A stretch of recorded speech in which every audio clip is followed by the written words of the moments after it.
Good evening, good evening, good evening to my loyal opposition. What a pleasure it is for me to be back with you again tonight, Sunday, July the 21st. My goodness, the year is flying by so quickly. Wow. I mean, just the other day it seemed to be January. Here we are halfway through the year already.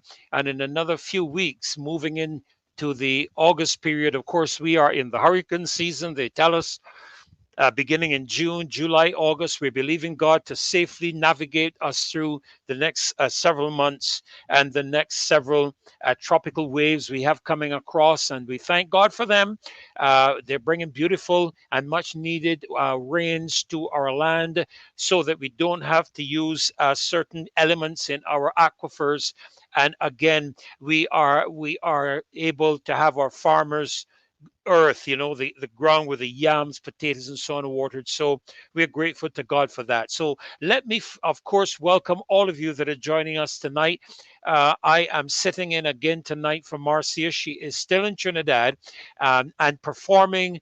Already into performance actually in Trinidad, and we know that they're doing well. I did get some reports as my son is with them as this time as well, and he was sharing with us how well they did in Trinidad. They've been very well received, and we are so happy that we can show the Caribbean people, the Caribbean leaders, how easy it is for Caribbean people to work together and to appreciate each other. So Marcia is really busy tonight with the Praise Academy of dancers, Praise Academy dancers in Trinidad, and we are looking forward to whenever she comes back. You know that.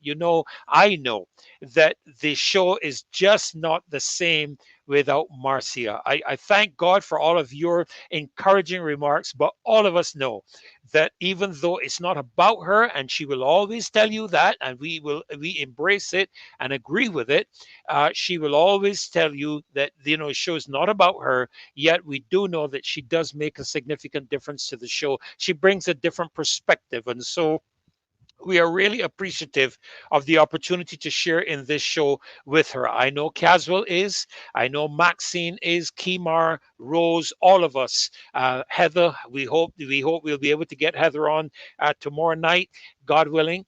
And but tonight we're going to be looking at some interesting things. I'm sure from the flyer that you saw, we're going to be dealing with some hot topics tonight, and we're going to be covering some areas because this show is about the truth. We are doing what, in my view, the media doesn't want to do. That is to ask the tough questions and to put the tough positions before the government. And I want to be clear this evening in everything I say. I'm going to try to be a little more sophisticated, a little more controlled, if that's all right, a little less passionate.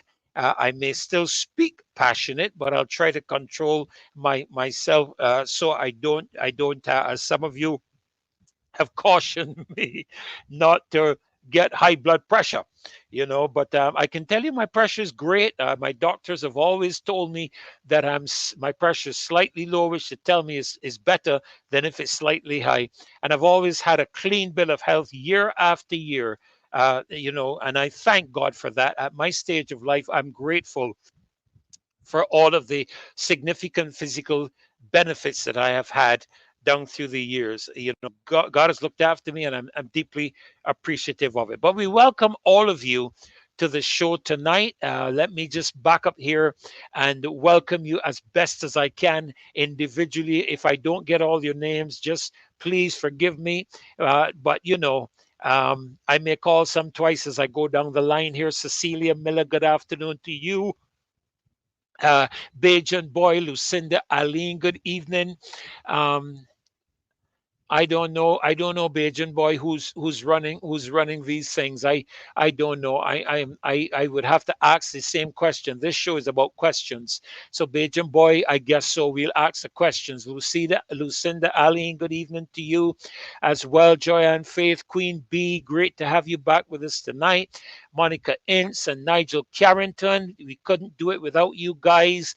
Junie Rock and Ansel Seeley. great to have you from New York. Good afternoon to you as well. Romeo Hinkson, Vernon Garnes, Bonnie Springer. Great to have you, Ryan Rock. Good evening to you as well. You're going to have a great panel tonight, Ryan. Great panel tonight. Aaron Hunt. I like that. Freedom warriors will overcome the tyrants. Yes. Mildred Ben. Good evening. Owen Hines. FX Trading BB. Great to have you back with us again. There's Marcia. Good evening, Marcia. Lovely to have you back with me again tonight. I know you're going to be keeping me on my P's and Q's and on my toes, especially with that national anthem. I know that. Sir Alfred Benjamin, great to see you too. Erwin Nurse, wonderful to have you from Brooklyn, New York. Wow. Sir Alfred, they're up there by you. Cynthia Thorpe. Marcia, thank you again. Great to be here. Beverly Prescott, Victorious Queen, good evening to you as well. All of the loyal opposition, all of those of you that are viewing, Jackie Medford, Marva Hunt, Judy Jilts, great to have you with us again tonight. Yeah, we are missing Marcia, but it's good to still be here and to share together with you. Lemuel Tull, wonderful to have you. Sandra Brewster, Hasbra, and Emerson Bab, greetings from the UK. Emerson, thank you. And thank you for being here because I know, man, it's what, 4 hours ahead of us there in the UK. It must be around 11 o'clock. So, Emerson, we really, really appreciate you being on the show with us tonight. Tyrone Green, great to have you. Again, Dalton Spencer, wonderful to have you. BIM is my home. Good evening, lovely Barbadians, and good evening to you as well. Yes, Barbados is, what was that song again? This is my island in the sun. I don't remember the other lines, but I'm sure I'll find it somewhere online. But it is my island. I'm very proud of it. I'm very proud to be a Barbadian. I speak highly of my country wherever I go, wherever my journeys carry me. I speak highly of this nation. And of course, we are thankful to be Barbadians for however we have got here, regardless of, wow, Celia, 12 o'clock in the UK. Are you serious? And you're up with us tonight. Wow. Thank you. Thank you so very much. My goodness, Judith Ann Clark. Great to have you with us again tonight. And we're looking forward to a great show. We have some interesting subjects to look at tonight. God willing, Kemar will be on with us for an extended session, and so will Caswell, another extended session. We expect Maxine to be here with us as well to touch on some interesting aspects. And of course, you know, we cover so many topics as we engage the evening. And so we're really, really grateful to all of you that join us every single night. You join us every single time we're on the show. Belle Edwards, great to have you as well from the UK. And they tell me you're 5 hours ahead of us. So it's 12:08 in the UK, and yet you're on the show, and you'll be on the show for the next 3 hours, which means that you'll be on with us when it's 3 o'clock in the UK. Wow. I tell you, we really appreciate it. And let me give a shout out to Dave. Dave is in the background, you know, running all the technology and all of the IT stuff and so on. We just want to thank Dave. He and his wife are such a tremendous team. And we thank you, Dave, for being here with us tonight as well. We are really appreciative for all you're going to do. And I think you're going to be kept pretty busy tonight. I'm sure there's some videos and so on that we're going to put up. And before I get into say anything tonight, I'm going to kick off the ball early. We are up to 253. We are at 7:09, and we are going to kick off the evening as you know we always do. We always do with our national anthem and with our national pledge. So I'm going to ask Dave to just let that national anthem run so that we can get this show officially on the road. Bless you, Dave. Thank you so much.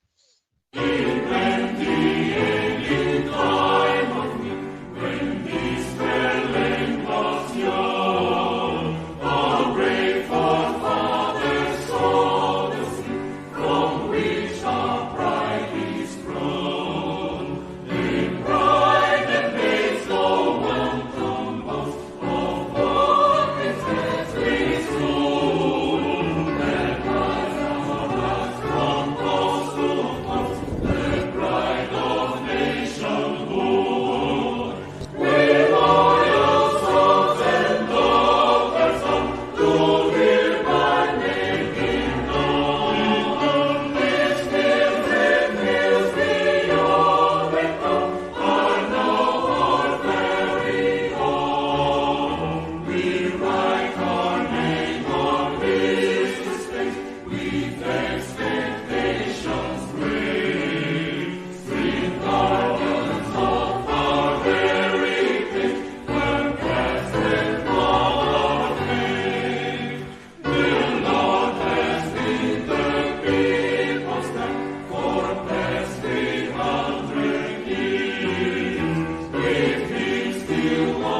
Amen, amen, amen. Strict guardians of our heritage, firm craftsmen of our faith, our national pledge. I pledge allegiance to my country, Barbados, and to my flag, to uphold and defend their honor, and by my living, to do credit to my nation wherever I go. That pledge we make, listen to it, I pledge allegiance to my country, Barbados, and to my flag, to uphold and defend their honor. That honor should never have been lured into a hole in Ghana or wherever. It is our sovereign symbol. And for our leadership to do so and then come back and ask me, as a leader that has lured my flag into the earth in an African territory where we don't subscribe to many of the things there, and then come to ask me to join in prayer, that's a matter I will deal with very shortly. All right. So I want to again welcome all of you to the show tonight. Janitha Calendar, I saw what is that there again? I saw someone else, Belle Edwards, and I saw someone. Oh, right, Sensi King Herbalist from the UK. My goodness, I really have to say I commend you guys. Janitha Calendar, right, greeting you from St. Philip West. Yes, thank you, Janitha. Great to have you with us. Marlene Knight and Lena Bell. Good night to you as well. FX Trading BB. I was wondering when I would see you. I tell you, my goodness, what is this? Nufries. Yes, I saw that, FX. A lot of respect to protesting Bangladeshi students who have forced their Supreme Court to scrap an unfair government job quota system despite 110 being killed by the police during the unrest. Yes, FX, I saw that. I saw that. And I tell you, it is amazing. It is amazing what we're seeing happening in our world today. Judy, great to have you with us. Errol, great to have you again. You're watching from Connecticut. So we are welcoming all of you from the diaspora, and good night to every single one of you. Now, I see my general is in the waiting room. It's 14 minutes after 7, and I'm going to bring him in early. I'm going to bring him in early because I want him to save me from myself. All right. So I'm going to bring him in a lot earlier than I had anticipated. Good evening, Caswell. General, welcome to the show tonight. And I brought you in to protect me from myself. I, Good evening, Freddie. Good evening, all the people who are listening to the program tonight. And good night, Marcia. Good night, Yes, yes. Marcia, who has facilitated this program. Absolutely, absolutely. You know, General, I brought I you don't in think early. I don't think you need any protection from yourself, Freddie. We are not going to be caught with this cybercrime bill. We are decent people. Oh my goodness. They will You try know, to get us there. Caswell, I've been given a lot of thought to the request of the Prime Minister, and sometimes people may think we're picking on her unnecessarily or unfairly, and I don't want anybody to think that. I want you to understand that when you commit yourself in an election campaign to transparency and accountability, then you should expect the people to demand that of you. You see, long gone are the days, casual, of political rhetoric, where people can just stand on a platform and say things and then don't expect to be their feet to be held to the fire. And so when I have taken a position personally with regards to the request, I have ignored it, and the reason I have ignored it is because I do not see God being a convenience for people, or what I call a spare tire. Truthfully, casual, it really doesn't matter when it comes to God, what your opinion and my opinion is. The most important thing is his position, because we have to line up with his position. Otherwise, you just simply don't benefit from what he has. And last I checked, as well, as you know, I made a couple of quick notes here. What is God's position on this matter of prayer? And I'll tell you what it is. It is not occasional, it is consistent. That is what he demands every day, every morning. And we used to sing that hymn. You remember that? New every Every morning is, morning. you remember that hymn we used to Yes. sing? and then we had the great is thy faithfulness hymn. Or yeah, oh, oh, man, you taking away my thunder, you taking away my thunder. Right? Yes, but no, seriously, prayer, and I see somebody has actually said it. Prayer is not a gimmick, and I am not here to please people. I am not here to please the church. I am not here to please church leaders, and I'm definitely not here to please any political party or government. I'm here to please God. And last I checked, the kings didn't even engage God, casual, without the prophets. And and in other words, there was a synergy that existed between the king and the religious leader representing God of that day. And I'm not here to play partisan religion. I am not here to do that. That is not my role as the spiritual representative of God.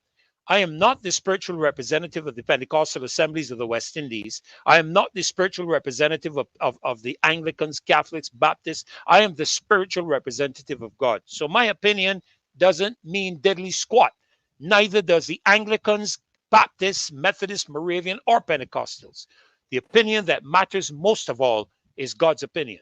And when I check, I realize that he is not a convenience. And anybody who has ever tried to use him as a convenience inevitably have paid the price. And I can just leave that there. No, I can but just leave that. you were quite right when you said that.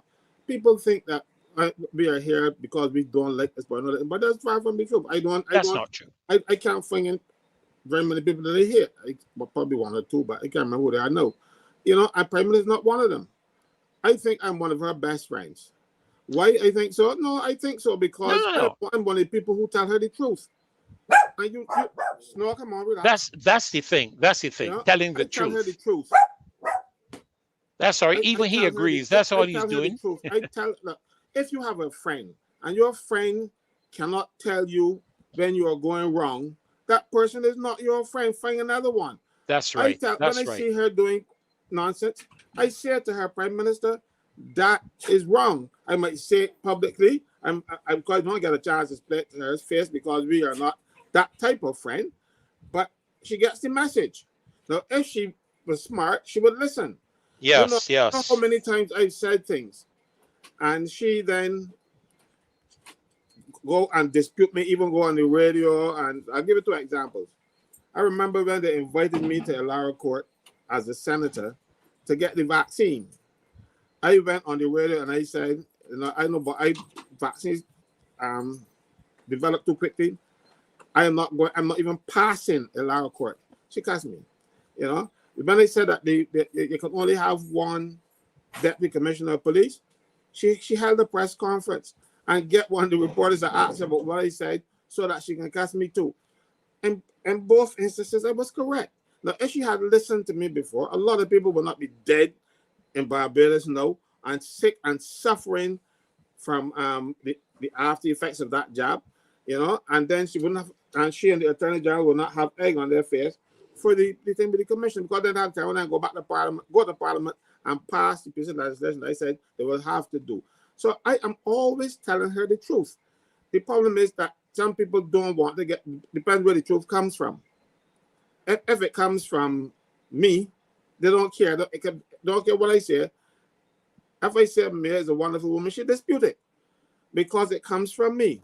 My job will not say that, but let's just give you an example.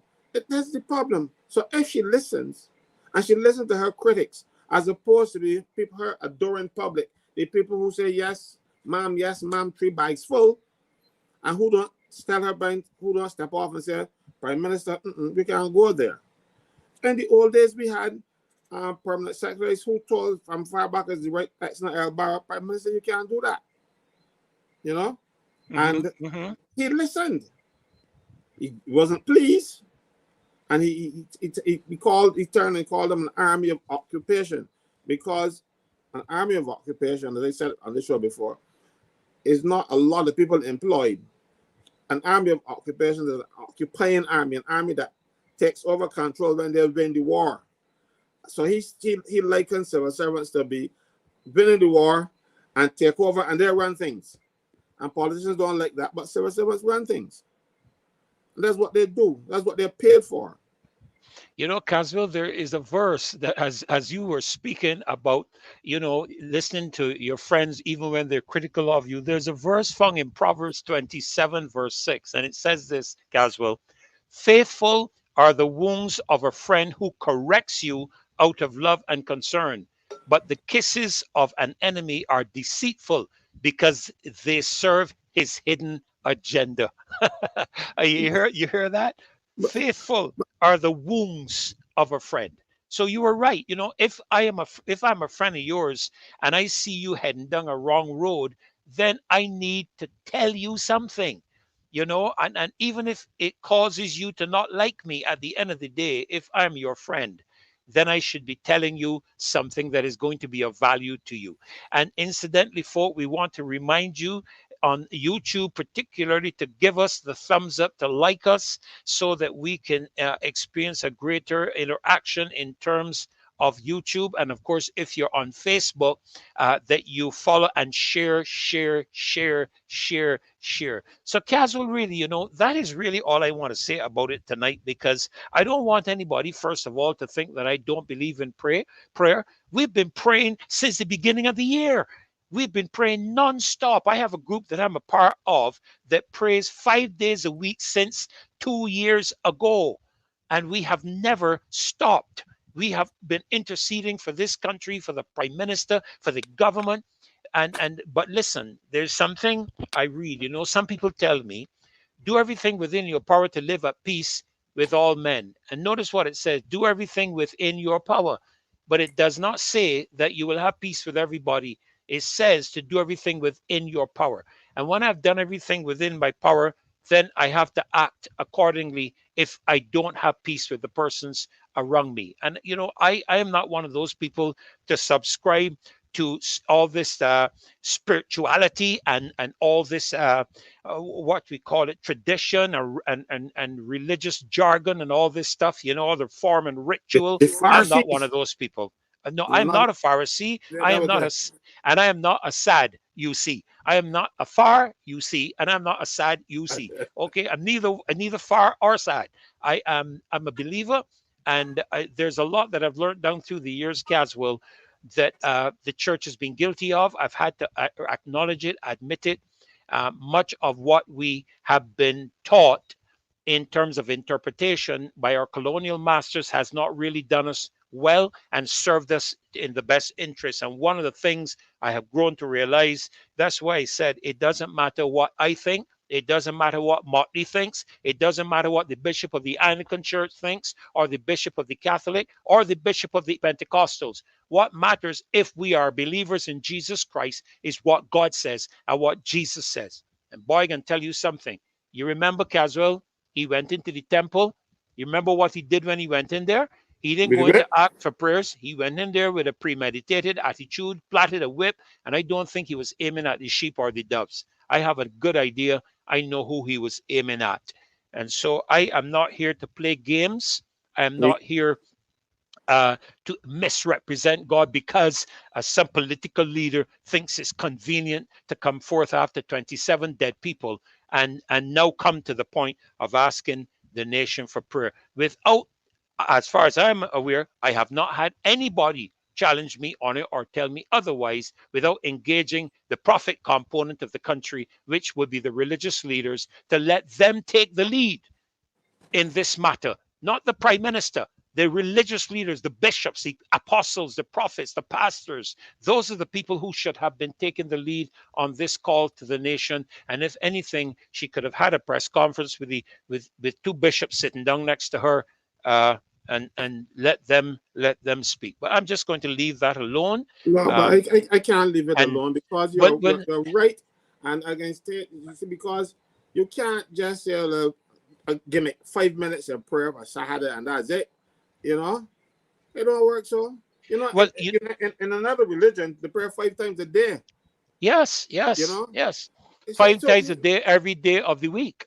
yeah, So, and we don't use God as their convenience when it suits our purposes. You have to go back and undo the damage that you have done. People are still circulating that video with her and the drug men that everybody knows. Police know them. I didn't know them until I was told about them. I wasn't told when the police talk about them. I was listening. These were the people she associated with. She has to go back and say to those people, look, I was wrong. I'm not allowing this type of behavior in Barbados. But she can't do that because those are the people who went out there and got the votes. And you can't win government without votes. But you see, the thing is, and every vote count, even the criminal vote. So and she got them. But no, you see, you are riding a tiger. You cannot get off. Right? Yes, people say hold the bull by the horn, but you can't let go. You can't let go now because of your association. That is why they can pick up the phone and call her, and when the police are there, and then the police get embarrassed because you went and do the wrong thing for the sake of power. You cannot, when you get power and you didn't get it the right way, it always bites you. But it hurts most. And it's hurting us most now, me, you, and the other people in Barbados, because we now have to suffer the consequences of her actions because we elected her. Then I said we meet people in Barbados because I was not one of those people who actually voted for the Barbados Party in the last few elections because I saw where they were going. I was really fighting and all kind of stuff. I don't mind. I'm proven to be right now. I don't like saying had I known, but I did. I told you so, I know kind of things. I said that, and I got vilified, I got abused, I got dismissed. I remember when I told the prime minister, then prime minister, that she was a megalomaniac, she was a despot. I wrote that to him, and they fired me. I got fired for calling her so, in correspondence where she asked me to do certain things. I wrote to him, and now months later he started calling her the same things that I did, but he found out a bit after me, or he woke up a bit after me, But she got some good in her, but it because everybody got some good in her, just that you got to dig deep for hers. But I was sorry. Go ahead. I said it's like oil. You're not finding it on the surface now. You gotta dig deep to get this goodness out of her, but you might still be able to find it, and she can still come around. She has done wrong to the people of this country. She must acknowledge it and fix it. She has to fix it. Barbados cannot continue the way that it is. And we had a wake-up call. The earliest storm, the earliest hurricane in history. Normally, you remember the little limerick, June too soon, July stand by? Yes. And it come in July. You know what I mean? So it is telling us something. We have, remember the freak storm again? That wasn't something out of the blue, This was a warning. This was a sign.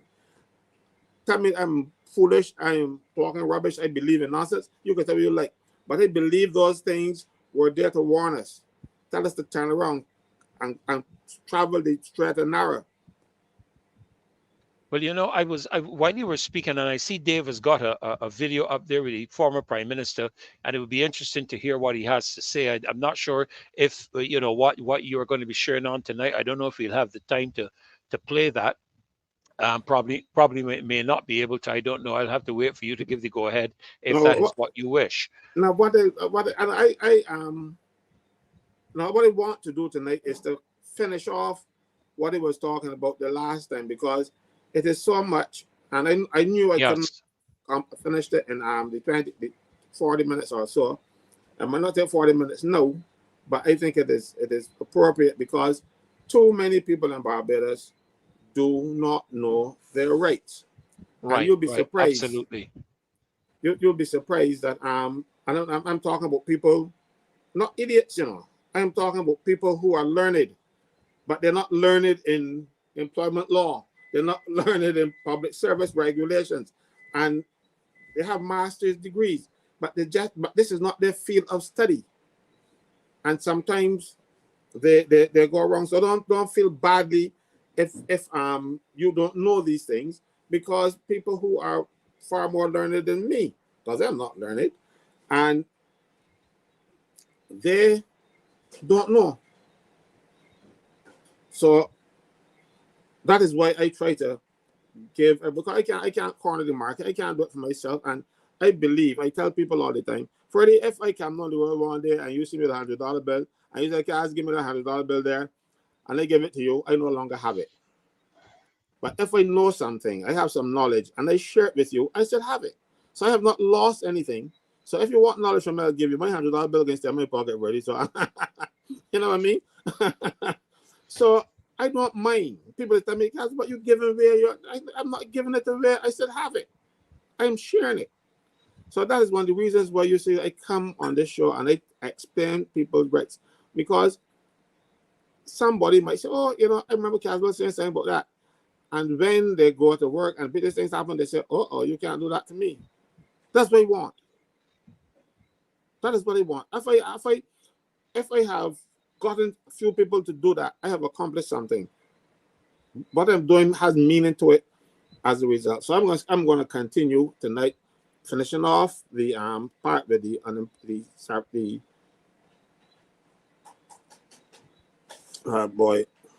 Employment Rights Act, because there's something that I did not say to people that I think I should have said, or I should have brought it up during the presentation.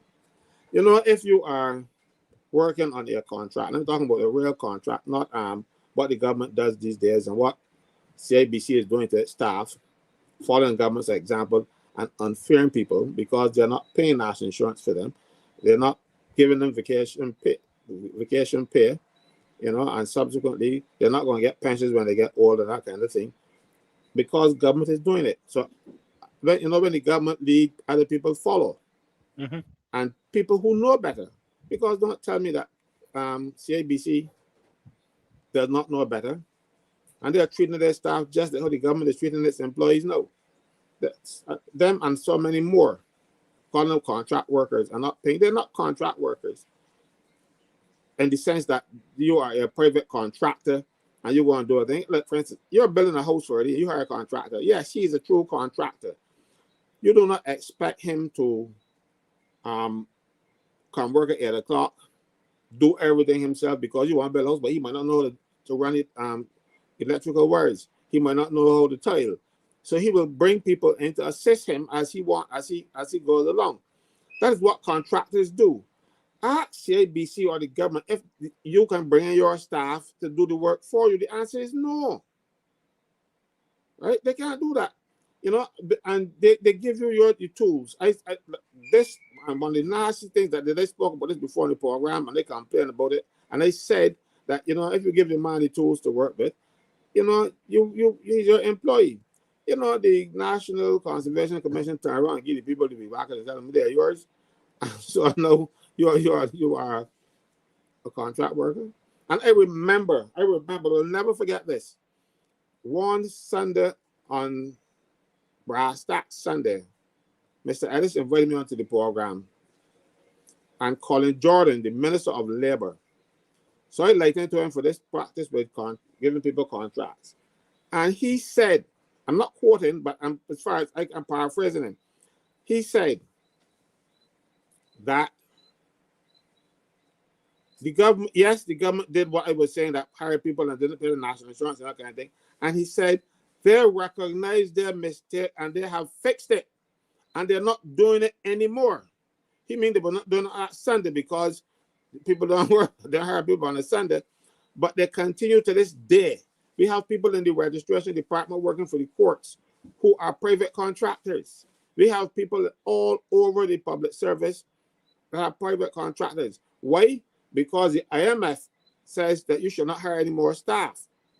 Like the IMF, I wasn't say like the IMF runs Barbados. Yes, they do. And they tell the government what to do, and the government can't say to them, but no, that's contrary to our law. That's all the government had to do, say it is contrary to our law. We can't do that. No, but the government, you see, when you're going begging, but cap in hand, you got to take what you get. And what this government has done is to expose a lot of our people to suffering down the road. Either in the short term, if you get injured on the job, or in the long term, when you realize you don't have the 750 contributions to get a pension. Because what has been happening when a person hears that he's a private contractor and he's self-employed, some people say, look, boy, I want to be able to get my pension on the road, and they go to national insurance and they say, I want to pay my pension. The national insurance staff asks them, what do you do? They say, sorry, we can't take self-employed contributions from you because you're not self-employed.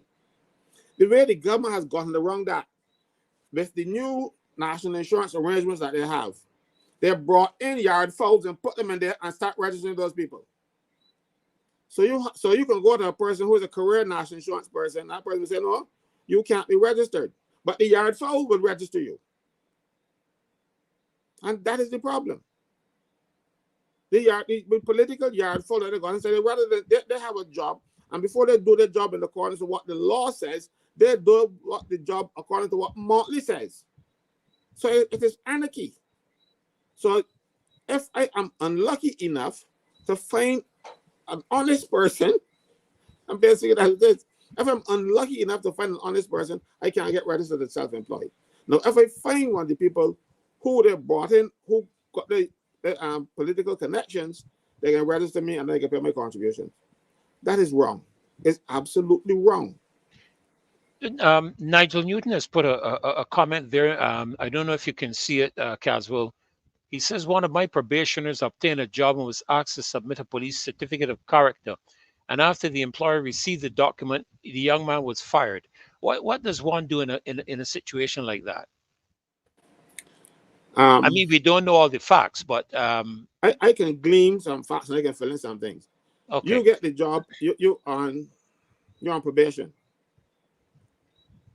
One of the things that they might require of you is a police certificate of character, but they let you work until that thing is processed. When the police come and they say that you are not of good character, then the people let you go simply because one, we didn't want somebody who didn't have a good character, and we were hoping that you had a good character. I know that you don't, but then you have no the person who's been fired has no rights simply because when you're on probation, you are subject to dismissal at any time and for any reason or for none. You can only acquire such rights after 1 year under the Employment Rights Act. So I doubt very much that person took a year to get the police certificate of character. So sometimes, these young men who go there and do foolishness, they got to realize that there is a reckoning. There's one here and there's one in the afterlife. And the one here comes when you have to go and look for a job and then you can't get it because you were a bad boy. Right? So this is probably what has happened here.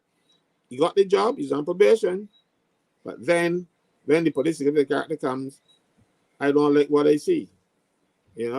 And you can't work for me because I want people who are going to put their hand on my tail. And if go ahead. No, yeah, go ahead. Okay. When I went to the Cayman Islands, and I was doing work there with a church there and with one of the leading charitable organizations. The first thing I actually had to submit, to get my work permit, Caswell, was a police certificate of character. I actually had to submit that with the work permit application. And give you grant, that's a slightly different situation in that you're working in another country. But I would want to think that persons, I don't know if they would have known if the individual had been in trouble before or whatever, but I would have thought that maybe from the time of the application for employment that would have been done at the beginning. And I'm not sure, but I see FX Trading is suggesting to get the probationer to call the Prime Minister directly. Maybe maybe there's something she can do where that is concerned. No, I really don't know in the no, no, context of no. that. This not. See, thing is here, even in the public service, if you have a conviction and you do not declare it when you apply for a job and they find out, you're Ah, dismissed, right? So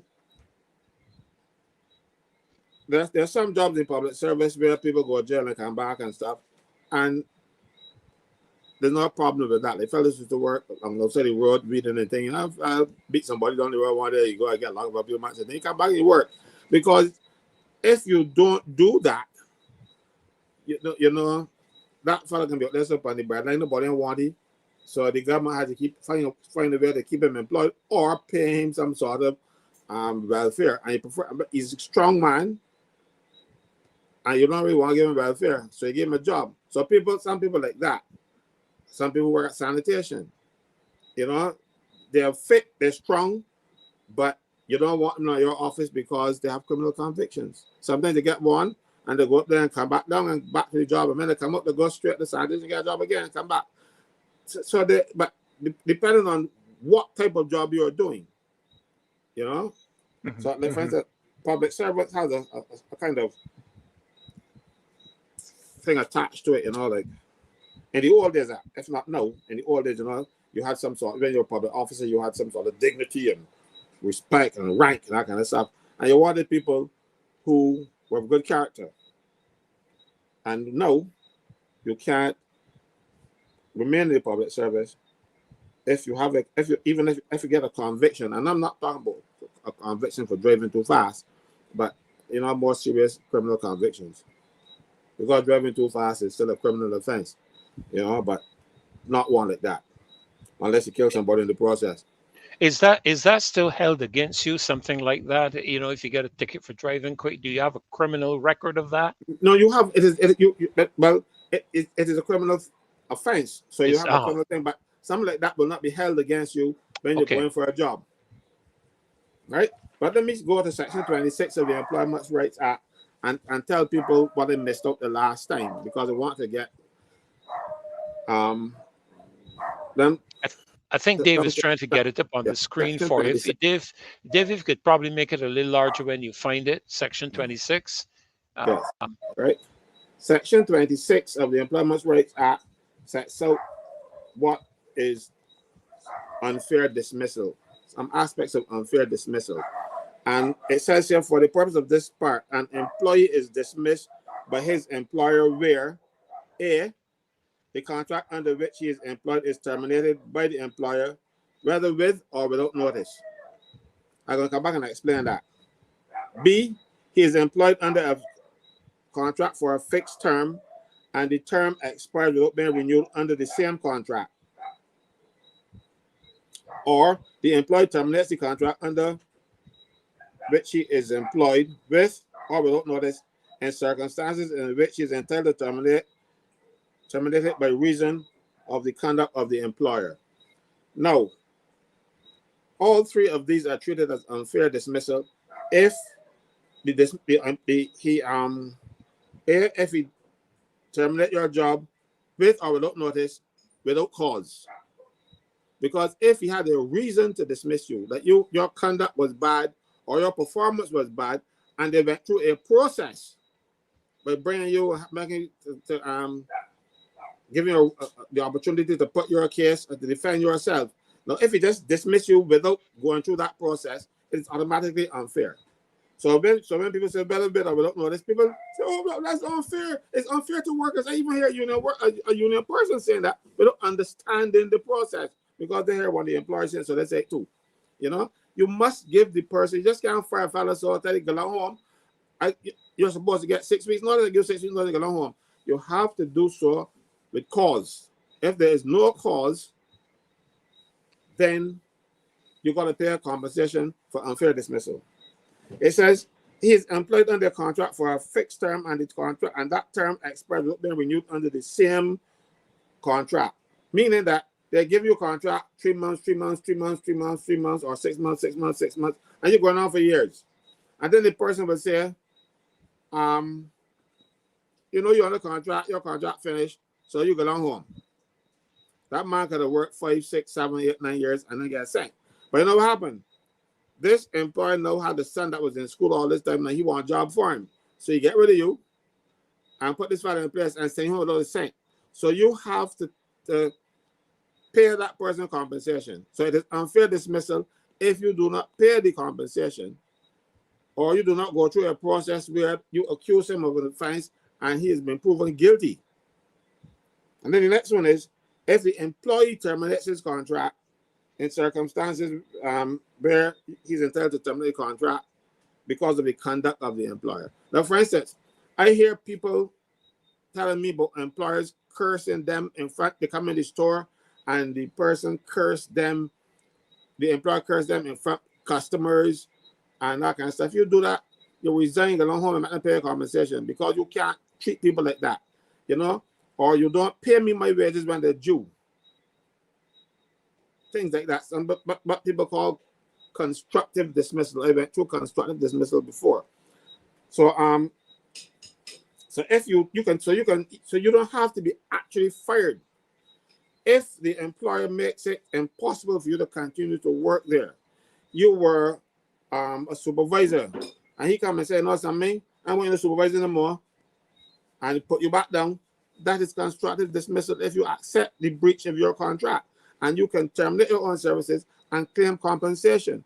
I've seen and heard many people who were treated like that, and they didn't know that they can get compensation. You curse them and treat them as bad as you like, and people take it because they don't know any better. You are a supervisor, and the boss come in, you don't do anything right, and he curse you out in front of the juniors that you have to supervise. You don't get respect from them after that, so you can work along home. When you go along home, the thing is, you must, when you are resigning, you must say to him, it is because of this, and they can't take that no more. Like, go on, they want compensation, because if you have an afterthought, you walk off the job because they treat you, and then come back a week later and say, it was because of that you're not going to succeed. It has to be done, and it's best if you are contemplating something like that, to speak with somebody like a lawyer who would be able to guide you. Because if I breach you breach my contract, but the breach is not a significant breach, you will not succeed. Or you change the terms of my employment. Like for instance, you tell me that I got to work at 8:15 and to 4:30, and then I change it from 8:15 to 8 o'clock. That is not sufficient for you to say, well, you breach my contract and I claim, and you will get laughed out of court or any tribunal that you go to. Right? So there's some instances that will not allow you to do that. So that is what I wanted to touch and the other things. So let me go back now to severance pay. Because severance pay, even though now it has been diminished by various administrations, starting with Tom Adams, then Sandyford, then Sinclair. You know, everybody has done dirty to workers. And I showed you last week where the severance is about, when it first started, you get about halfway you used to get now. Because over time, they made certain adjustments to the bands and to the amounts that you can get for severance. And each time this happened, they were saying, oh, like the compensation for unfair dismissal for severance is too, for wrongful dismissal is too high. Well, the way to make sure that you don't have to pay high rates for wrongful dismissal is don't dismiss anybody wrongfully. You know, that's the way, you know. But no, they prevailed upon the government to give the worker who got unfair less.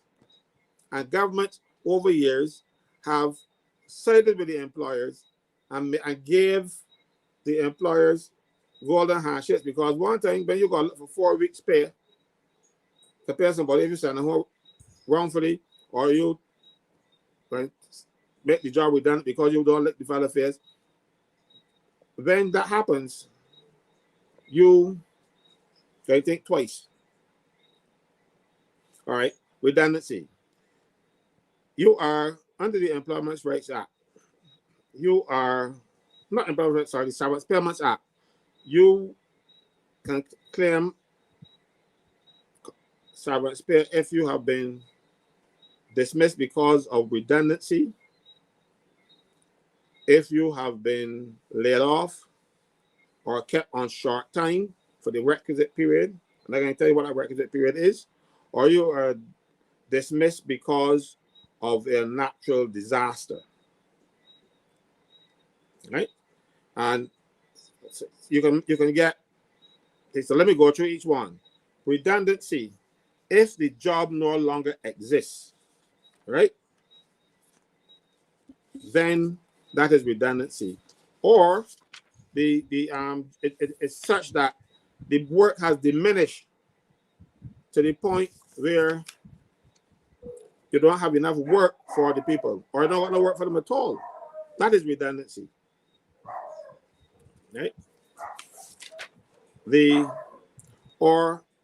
me go through the legislation for you. It says here, to be dismissed because of redundancy, if its dismissal is wholly or mainly attributable to one, the fact that his employment has ceased, the employer has ceased or intends to cease to carry on the business for the purpose of which the employee was employed by him, has ceased or intends to cease to carry on that business in the place where the employee was so employed. So you can also get redundancy if, let's say I have a factory in 6 Roads and I decided I can move my factory down to somewhere in St. Lucie. My employees no can get on this easy. So that too could be a ground for redundancy, but you can claim your severance pay because I can't get there now. The other one is the fact that the requirements of the business for the employee to carry out the work of the kind or for the employee to carry out the work of a particular kind in the place where he was so employed have ceased or diminished or are expected to cease or diminish.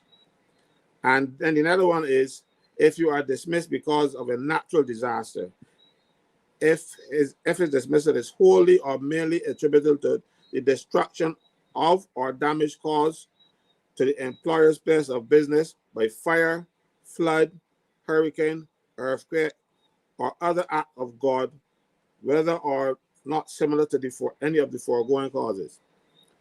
So, fellow brother by dynamite might not be an act of God, but it might be similar. Right? So you can claim severance pay for any of those. Who is entitled to severance pay? A person who has been employed for 104 weeks. That's 2 years. But you have to be over 16 and under 67. So if you start working for a fellow when you're 14 years old and then they dismiss you when you get 17, you will not get severance pay because you did not have your contributions because you don't pay contributions at the higher rate for a person at under 16 years. So you wouldn't be qualified for severance if you're under 16 or over 67. Right? If you're over 16 or under 67. If you are under 16, you don't. So between 16 and 67, you can 67. Get right.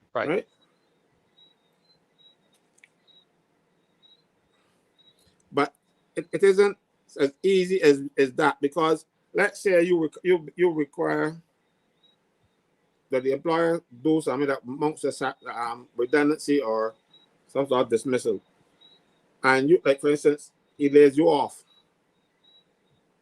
If he keeps you laid off for 13 weeks straight, you can then give him notice that you are terminating your services and claiming severance pay. You have to give him a week's notice. But if your contract says that you have to give a month's notice or whatever else, you gotta get a month's notice. But if you don't have a contract that says any particular notice, week's notice. Right? You can then give him that notice. Or if you have been laid off on short time, laid off for 13 weeks, If you're on short time, that means that they're giving you less than a week, half a week's pay. You can also claim redundancy. Or if you've been laid off for 16 weeks in a 26-week period, 16 weeks and 6 months. So you know people lay you off and take it back on, and then lay off again, that kind of thing. Now, they can only do that for 16 weeks in a 6-month period. After that, you're entitled to severance pay. 16 weeks in a 6-month period, 13 weeks straight. Or if you are kept on short time, they cannot keep you on short time for no more than the 13 weeks or the similar 16 weeks in a 6-month period. So they can't keep you on short term indefinitely. Now, what some employers do when they think they can mess up somebody and they want to give them severance, they don't want to give them severance pay, they lay them off for 12 weeks, right? So that when you are counting the amount of money that each person is supposed to get, you're supposed to total the salary for the 104 weeks and then divide by 104, and that will give you your weekly average. What some employers have been doing, which is contrary to law, is lay you off for them 12 weeks. So those 12 weeks, you get $0. So when you are totaling up for the 104 weeks, those $0, the average of that is 0. You understand? So you don't get, but it is not supposed to be done like that. According to the law, if they lay you off or you're on sick leave for a week, they don't put 0 in that position. They look for the last 4 weeks that you got normal pay and find the average of that, and that is the amount you put inside there. So if the few weeks, the 4 weeks before, you got an average of $500, then for those 12 weeks that they put it there, you must put $500 inside there for those 2 weeks. What people don't do it, and people don't know. So people suffer as a result, and employers feel that is very important. Those layoffs that you get, like those 2 sets of layoffs that you get, and you got 0 inside there. So when they total your average is small, they have to put something there. They can't put not. Not if you were laid off. And I am not making that up. That is found in the severance payments regulations. Because well, people don't realize it, but these things are not left the chance or for somebody to come and be nice. The law is very clear, and it tells you everything that I told you. For instance, it says the definition of a week's pay under severance payment, the first schedule, the Severance Payments Act. It says a week's basic pay means, and it says in relation to an employee employed on a seasonal basis. That's not what I'm dealing with. And 2, in relation to any other employee, his total basic pay during the 104 weeks immediately preceding the date on which he ceased to be employed, divided by 104, provided that where in any of those weeks the employee was laid off or kept on short time, his earnings in respect of such weeks shall be taken to be the average weekly rate of basic pay during the 4 weeks of normal employment immediately before the commencement of the period of layoff or short time. So I am making it up. It's here in the regulations. It is just that, and I dare say, people at National Insurance didn't know this. I had to argue that point one day before them. They had to point this out to them because they're bringing the people too fast and they don't train them good enough, and they just take the zeros and say, there's never a 0.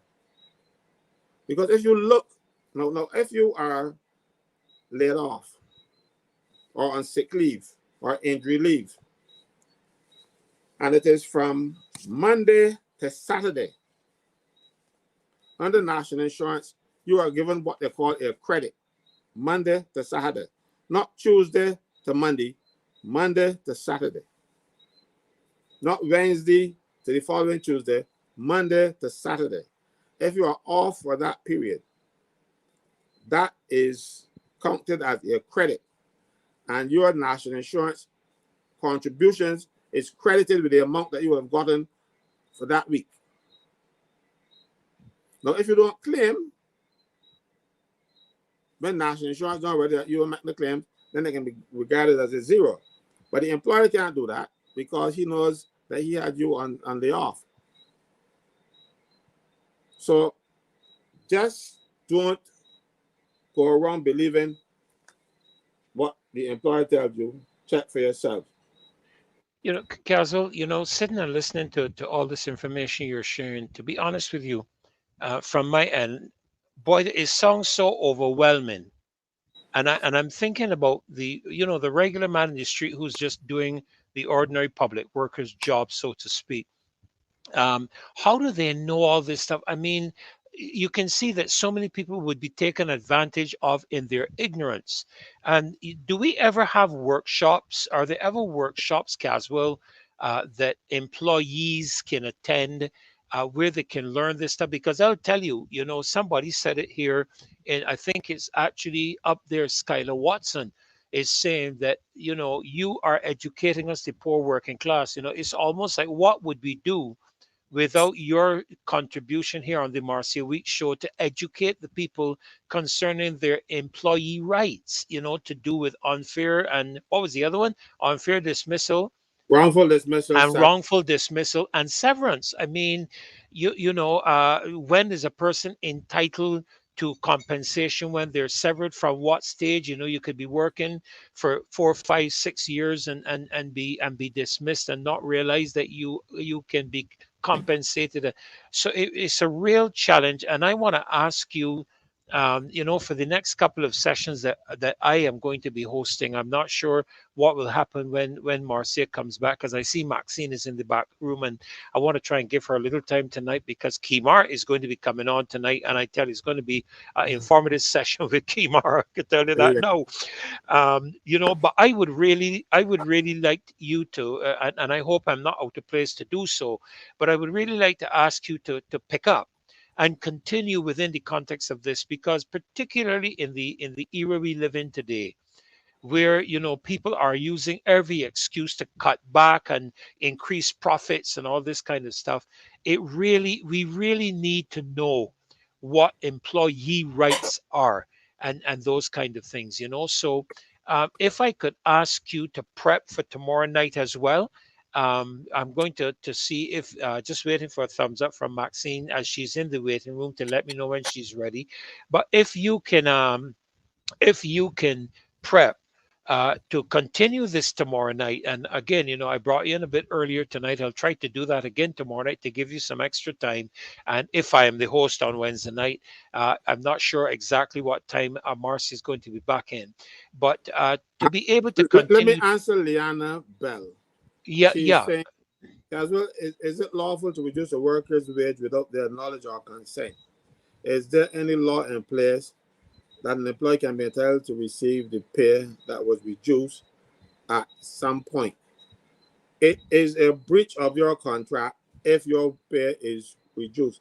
As a matter of fact, the government takes it so seriously that when they're going to increase your pay, they put a clause in the contract that says that in the order that says that if you don't want it, you can say no, because they can't even increase your pay without your consent.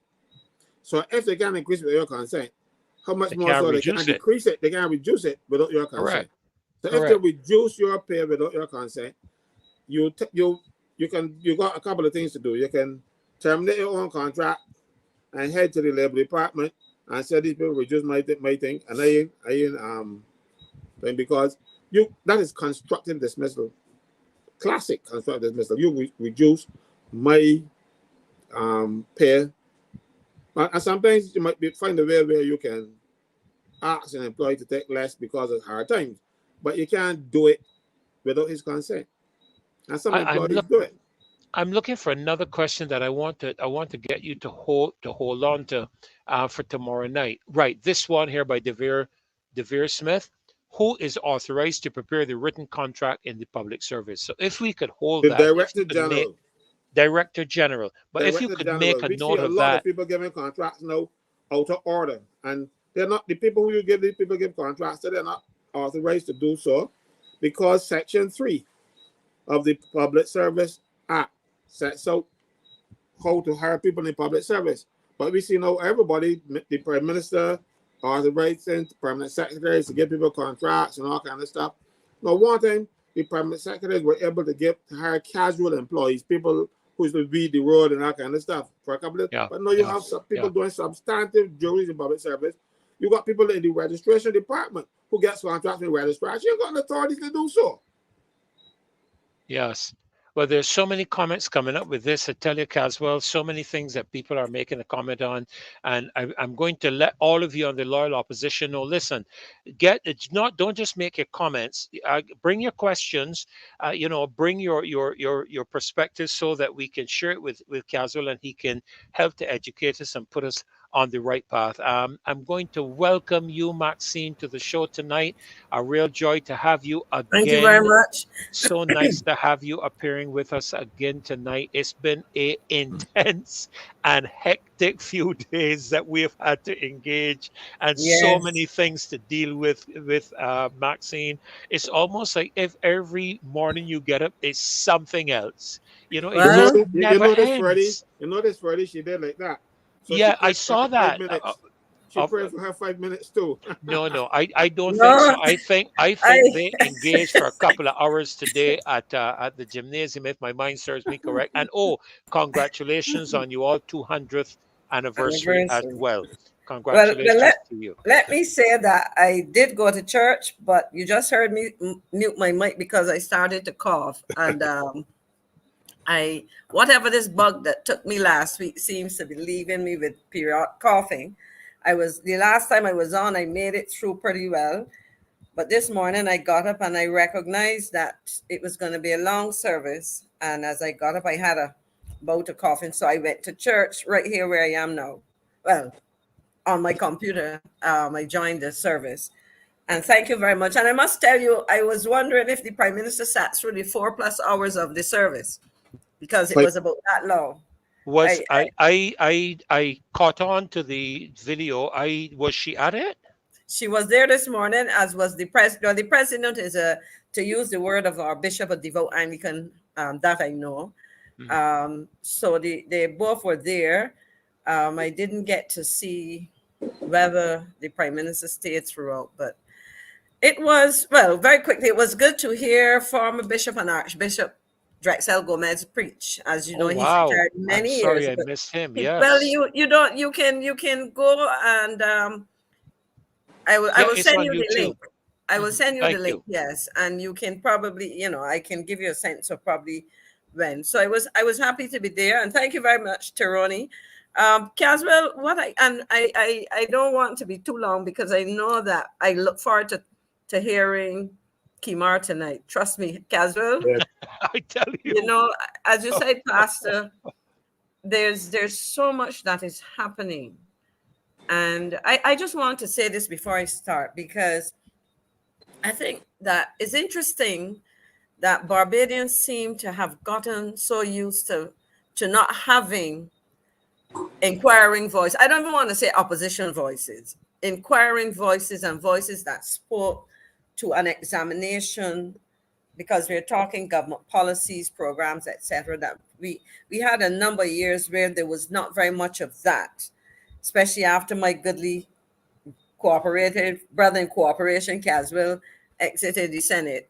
That you didn't get issues, and furthermore, oftentimes, because there was no opposition, the parliamentarians, either by instruction or by design or by this personal decision, have not given us, the citizens, a lot of in-depth discussion of critical issues.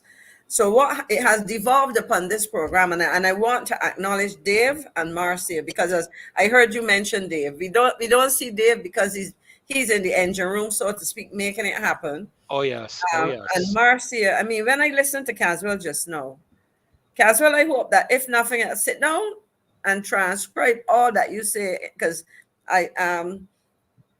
you were asked about training, and you have pretty much your training materials every night when you summarize and pull those things together, and it's very serious because a lot of people don't know their rights. So you were talking about matters relating to employment, whether it's in the private sector or the public sector, and I was talking to somebody this evening about a matter relating to unfair dismissal. And I think Caswell touched on this previously. You get a ruling, but how do you enforce these things? That's another. So I think you're very right, Pastor Ferdinand, to get him to really educate the public, because the other unions, because I can't say the unions because I can't include the unity in there, because this is what Caswell is doing, even if he's not doing it under the name of his trade union. He's doing it as a well-seasoned trade unionist. Have not been delivering on educational programs in the way that I knew trade unions did when I was a child and girl and teenager and young woman growing up. But so Caswell, thank you, and I listen all the time. Yes, absolutely. I hope people really understand what you're doing. But what I want to talk about touches on the whole question of employment too, because we keep hearing that Barbados is an aging population, which it is, and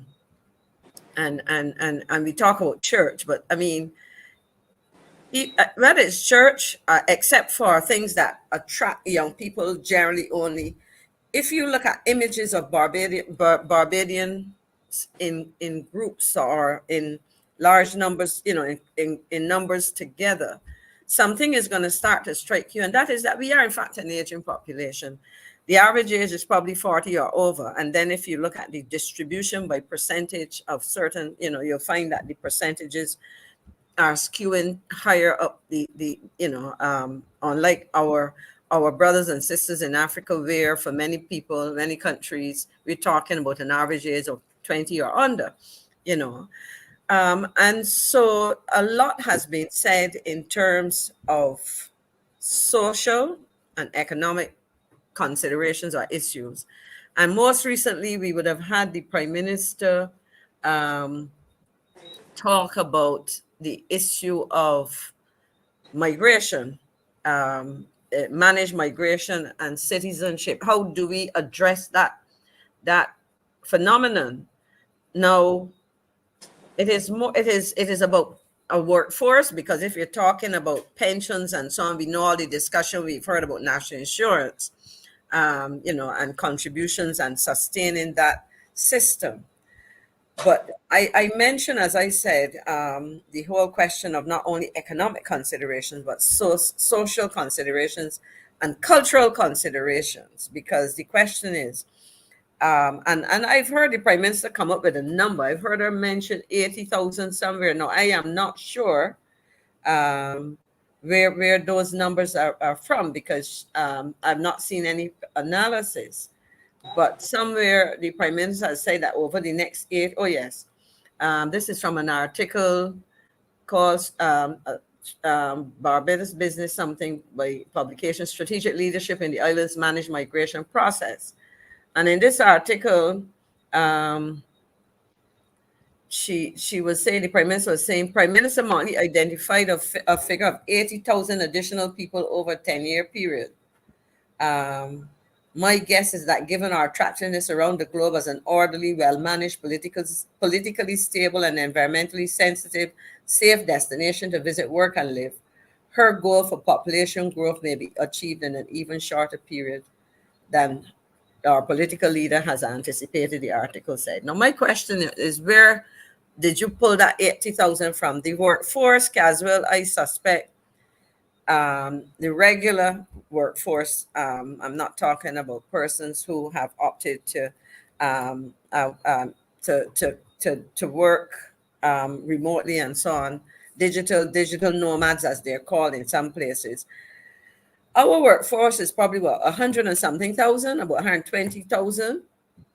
Somewhere in that area. Somewhere in that area. Now, if you're telling me that we have a workforce of about 120,000 and we are looking at 80,000 people over 10 years, that's about 8,000 people per year. That is almost three quarters. I mean, see, yeah, two thirds rather of the current population per year. Because if we have about 120,000, and we're talking about 10% of that would be 12,000. You know, so 8 over one over 12. That's as I said, two thirds. So 60 something percent of workforce you're saying you're going to have to add each year. Now, I've raised this because any discussion about what happens to the population as it ages, as in respect of labor and employment, because we can talk of the other considerations. But if we're talking about that and we start to talk about migration, the notion of managed migration is fine because that infers that you will seek to properly regulate and control those who come to work and live in Barbados, whether permanently or, you know, on a temporary kind of work permit basis or whatever the case may be. But the point I'm making is that we can't just throw numbers around. There has to be a very comprehensive undertaking to analyze the implications of such migration, because it is the reality is we will have to bring in labor. I mean, for example, the kind of, if I focus on tourism, the kind of tourism hotel and other tourist related construction that we are talking about, outside of the work for construction, we also have to consider the issues of ongoing employment. Now, if, for example, we find it difficult to bring into Barbados, and I'm raising this because this was part of a discussion I would have had as part of a cabinet. If we are talking about lower skilled workers, etc., what are the implications for housing? I was talking to a friend who came home recently on holiday, and one of her first comments was, Barbados is so expensive.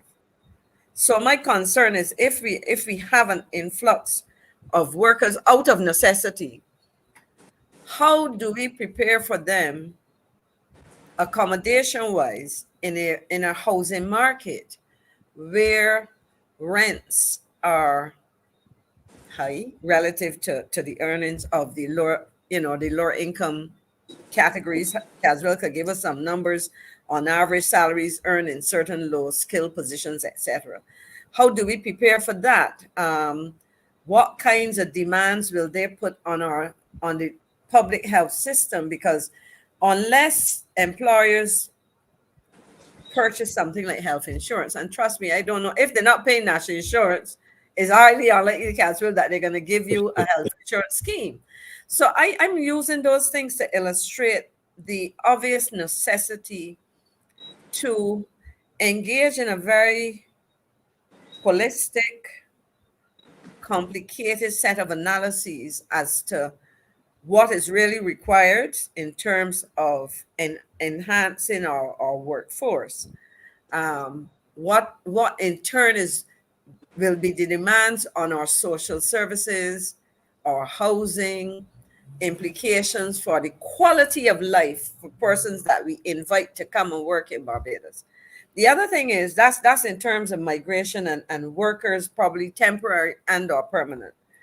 One of the things that I'm happy to see that the government has been speaking about in terms of citizenship is who perhaps should be first considered for potential citizenship. And I know as I would have been quizzed on this, whether it is in the UK, whether it is in Canada, whether it is in the US, and particularly I got it a lot in the UK. Barbadians who say, okay, yes, my child or my children as first generation automatically qualify for citizenship. But for the next generation, my grandchildren and my great grandchildren, how do you address them as possibly I'm sorry, I'm just trying to stop this call here from coming through. Yeah. So the thing is that they're Barbadians who believe that their children are not their children, the children qualify, but the second, third, and fourth generation, etc., should qualify for citizenship. And I think that's something that needs to be considered as an area. And I say that because when I mention numbers and I mention 80,000 in 10 years, even if we take a halfway mark, in 5 years, based on those numbers, we can see an enhanced workforce. This is assuming that the 80,000 refer to workers rather than family, members of a family. 40,000 persons coming to work from Barbados can have a significant impact on the work environment. I mean, I listened to Caswell speak about work practices and so on. Now, think of a situation where in Barbados, we are accustomed to unionization, right? But you bring workers from another society where trade union membership is not the norm. And these are migrants who perhaps are looking for a better life and who may be willing to accept practices that are alien or not acceptable to the average worker or the average trade union. So I am really touching the surface on a number of issues here because I think that Barbadians need to understand that there are no quick fixes, there are no simple solutions, that we really have to think in terms of how do we basically engage in a conversation and serious discussions about the implications, because as well, in addition to the employment, the issue, and let me just digress a little bit and raise a related point. We would have seen a story that created a little bit of a furor in Barbados recently. That was a Nigerian woman who was boasting and highlighting 2 passports. I call it citizenship by delivery. She came here and because the children were born here. I'm not sure if I raised it on this program, but I want to raise it now within the context of this because it's something that concerns me. In her conversation with people who might be interested in doing what she did, she made the point that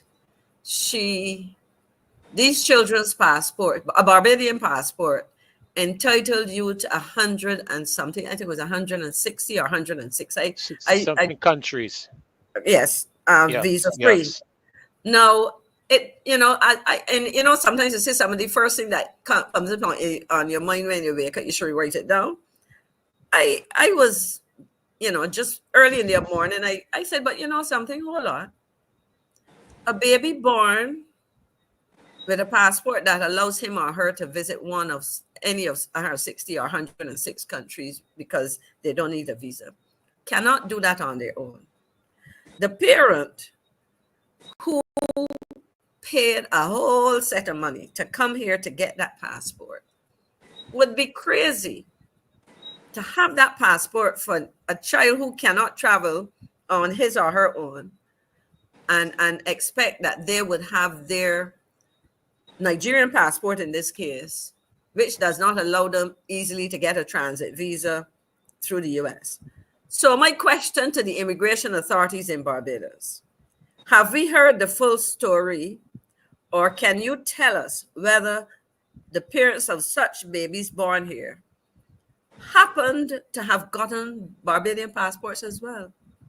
And on what basis? And on what price? Caswell, talk to me. I can answer that for you. Mm-hmm. The main perpetrator of this thing is he acquired Barbados citizenship. Raise your volume a little bit. Raise your volume a bit, Caswell. You dropped off a bit. Okay. I hope this is better now. The person who is mainly doing this was happening since 2019. That person has been running a racket in Barbados. Mind you, he is a Barbadian by marriage, come from Dominica, and he is doing a thriving business in getting people to come to Barbados to deliver here. And the parents are not thinking short term. They are thinking when my children ready to be able to travel and stuff, they will have a Barbados passport and they can do the things that I can't do, right? But the Barbados immigration authorities have been part of the racket of getting citizens in Barbados, and I'm saying also senior people in the immigration department. We have officers who recommend citizenship for people. His son operates a business and advertises it on Instagram, telling you, boy, he can get citizenship for you. All right, and he applies and he boasts on Instagram that he can get citizenship for people. I think, and people go through. He brings the passports and the father process the application. It has been going on for some time. Immigration needs an investigation and some firings. If you are a decent, honest immigration officer, you are vilified and victimized and stuff because they're gonna happen on you. But you have people who come to Barbados and they are here illegally. The law says that you must be in Barbados ordinary resident for a particular period of time. So you cannot be ordinary resident in Barbados if you are here ignored from immigration authorities and illegal. But when the people get catch up, next thing you know, some money pass, and those people who are illegal in Barbados, a couple months later, are citizens of Barbados with a Barbados passport. A whole bunch of nonsense going on, and when you speak to it, you will hear the Prime Minister getting up and defending the issues because she thinks that people are attacking her. When Sonia Brown got up and talked about things like, bruh, she got up and this and that, even though everything that Sonia Brown and I said was true, she got to defend. And they will defend these things. This woman and several like her have got a Barbados passport through one particular agent clinic and one particular doctor. And immigration has seen this trend. They know it's happening, and it's been happening since 2019. But these children will grow up, and then they will be able to travel without hindrance. But what will happen to Barbados is that when the countries that they go to see this influx, then they can put visa restrictions on all the rest of us. Well, you see, that is why I read, because it's true when they grow up, but I also I am looking at no, because the reality is when I converted the prices that I saw floating around, one thing I saw $30 US. $30 US is 400. It's a whole set of millions of naira.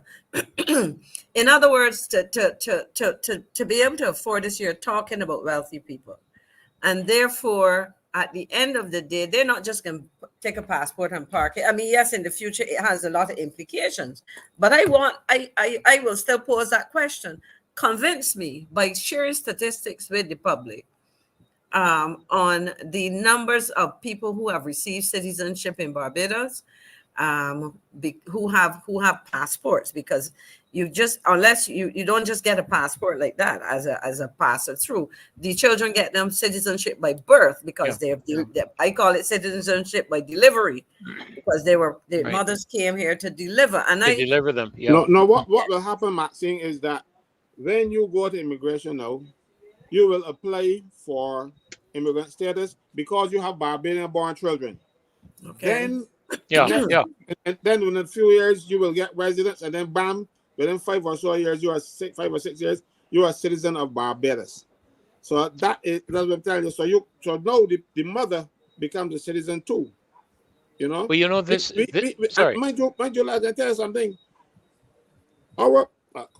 Our immigration needs to be tightened up. You need to take the approval away from the minister, because ministers do political things, and we don't have a lot of people.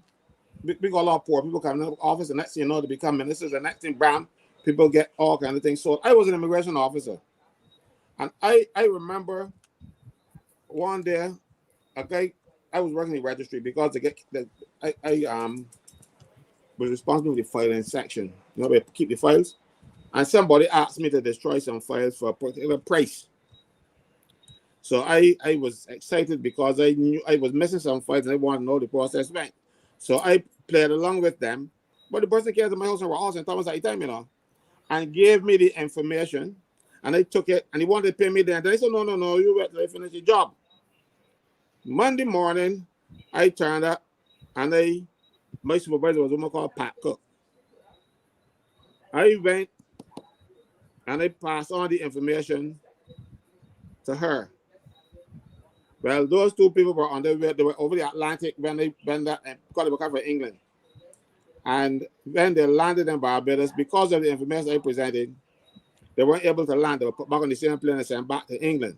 But that is two out of God knows how many people tried it because I did not take the bribe.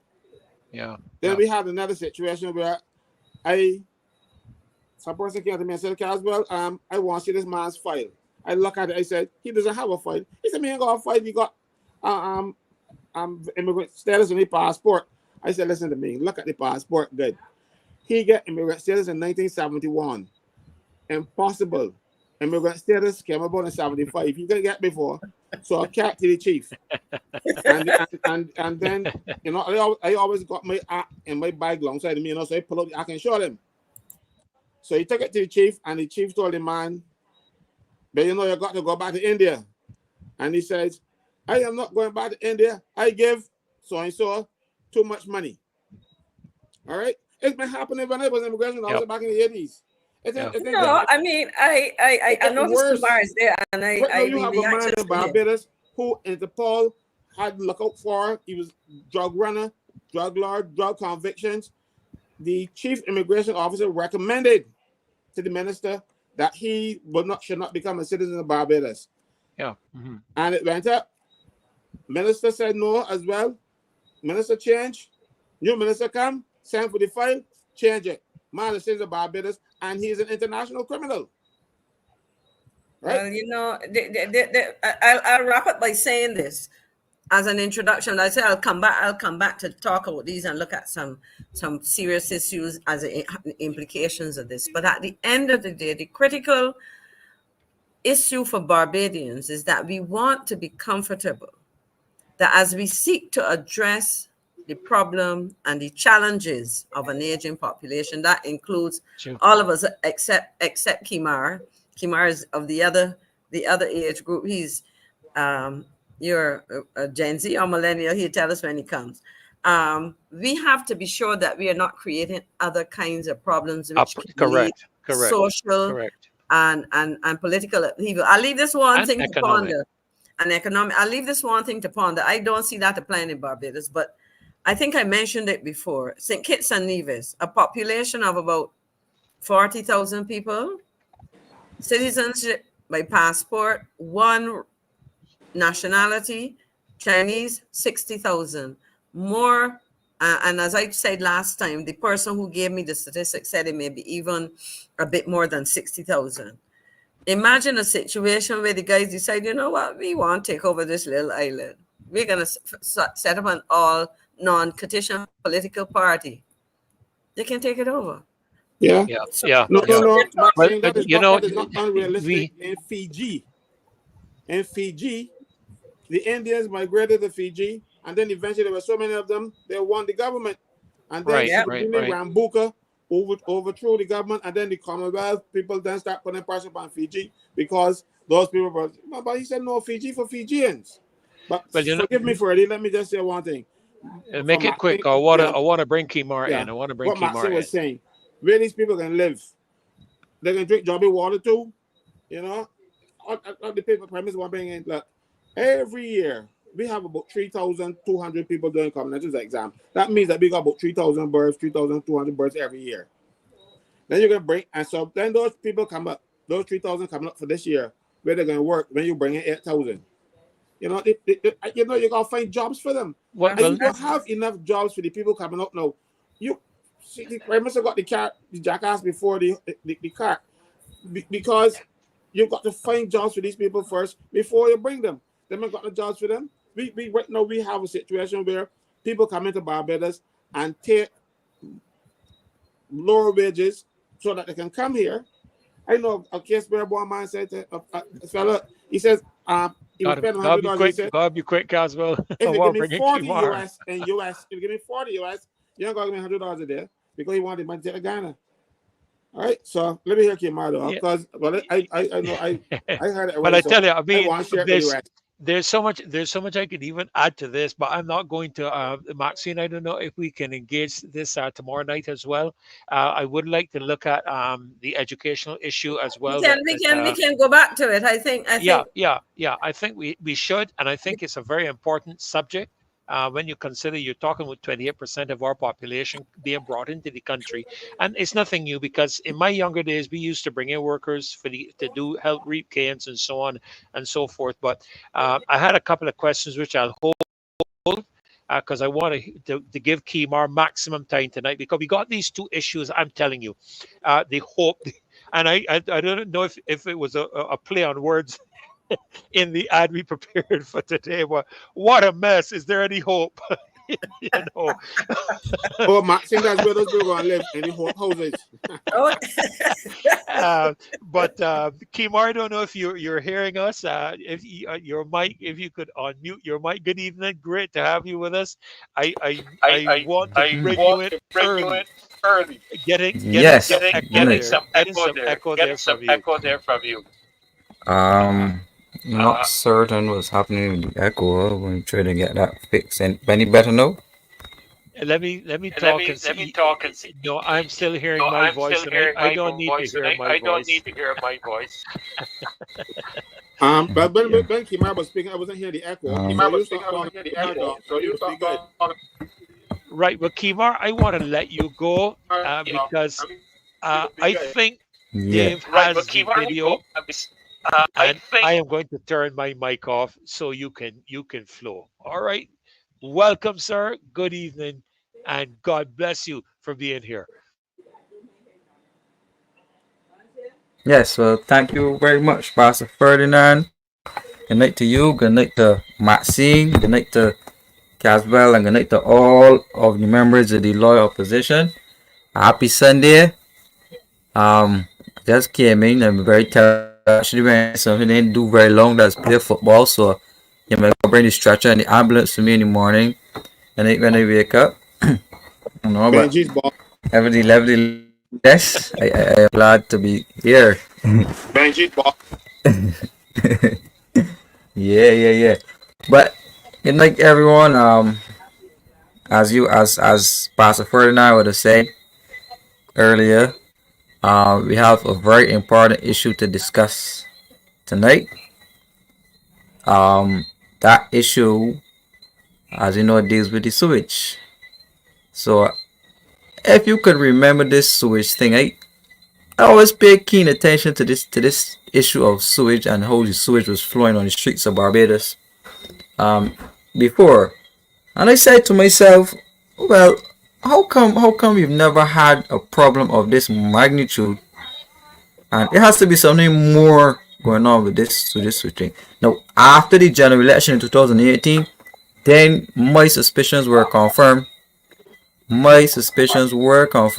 That that sewage plant was sabotaged for political gain, right? So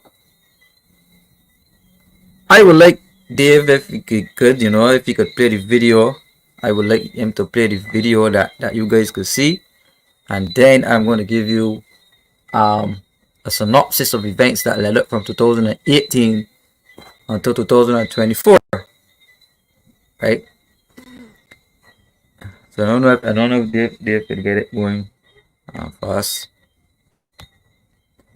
I would try to get it. Myself could try to get it because I think I put it on YouTube, but I am of the opinion that the government of Barbados will steal anything, right? They will steal anything, and that not includes feces, right? That they would, well, yes, Dave has it up, so I'm gonna let Dave play the video, and then I would comment after. So Right, David, right. could go ahead and play. Thanks.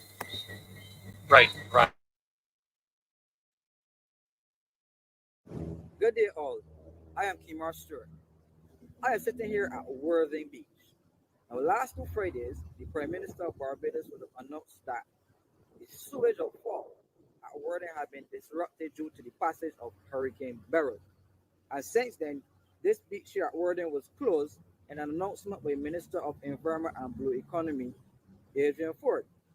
That was until yesterday when Senior Minister in the Prime Minister's office, Mr. William Duque, indicated that the government of Barbados did repairs on a temporary sewage outfall right here at Worthing. Please watch the videos. We've also commissioned further strengthening of this temporary outfall. I need you guys to focus on the word temporary.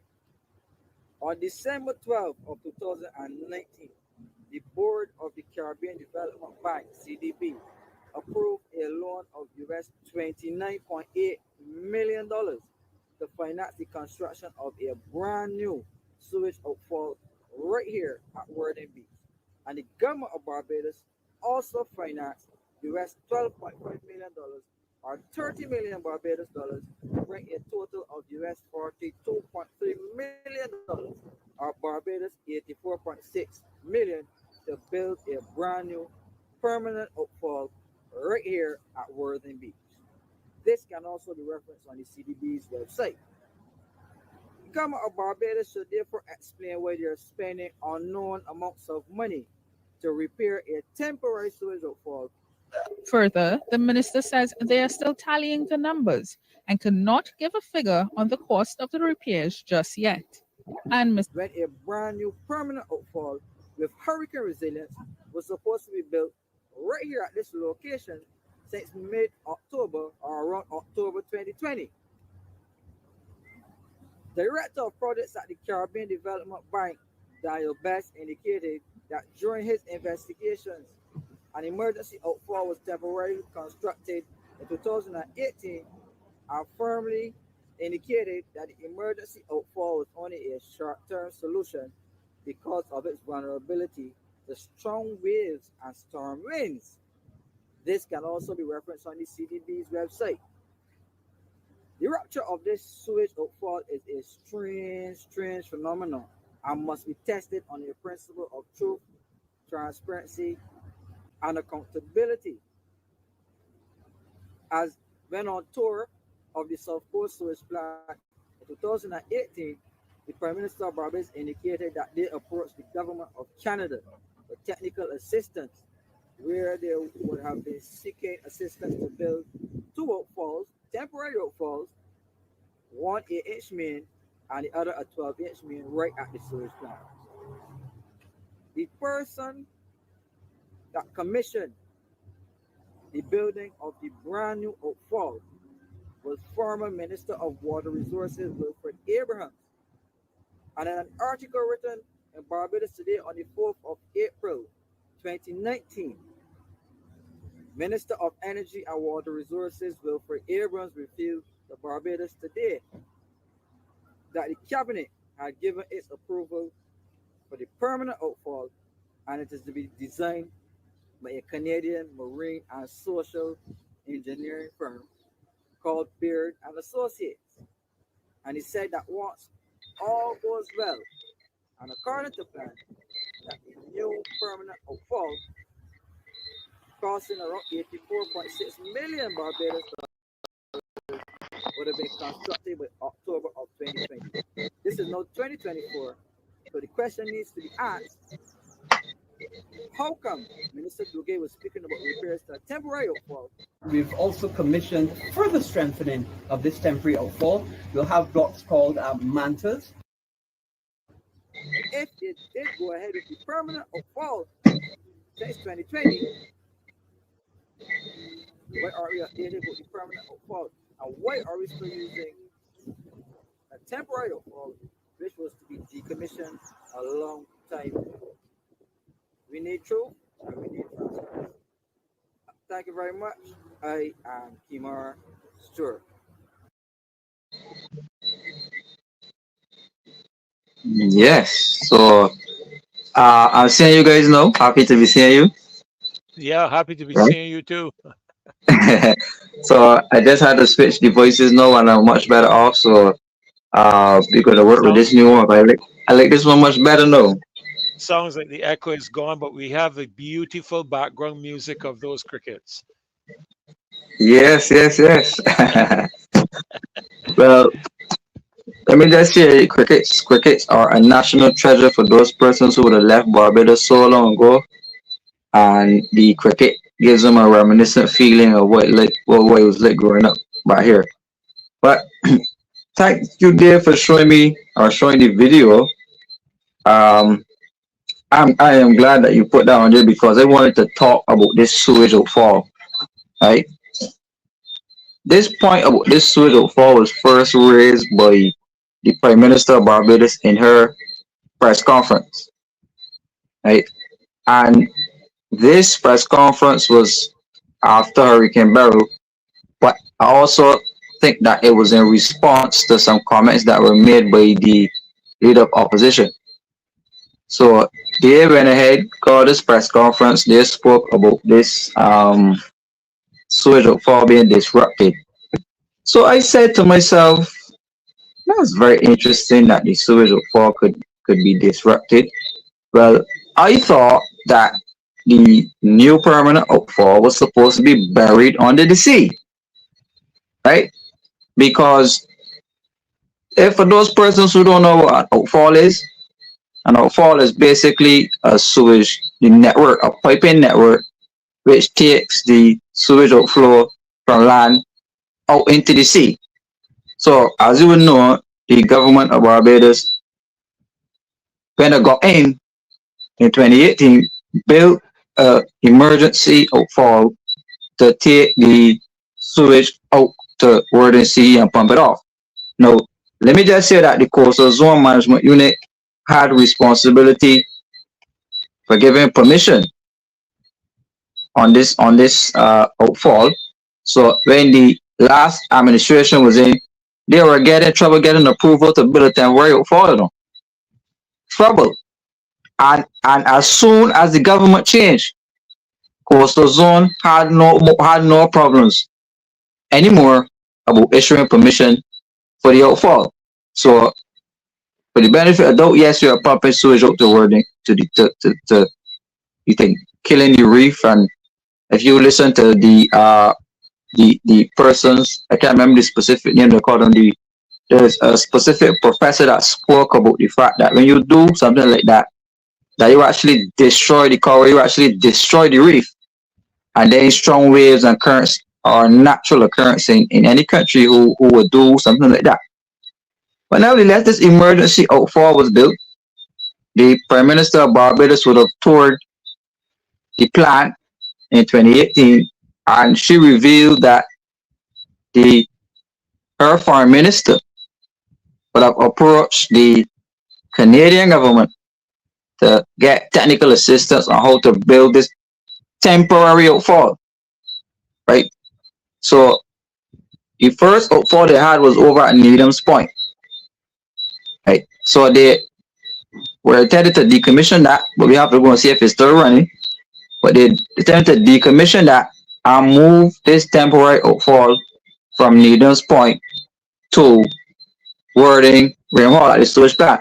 And they built two sewage lines, an 8-inch line and a 12-inch line, on advice from a company called Beard and Associates. Right?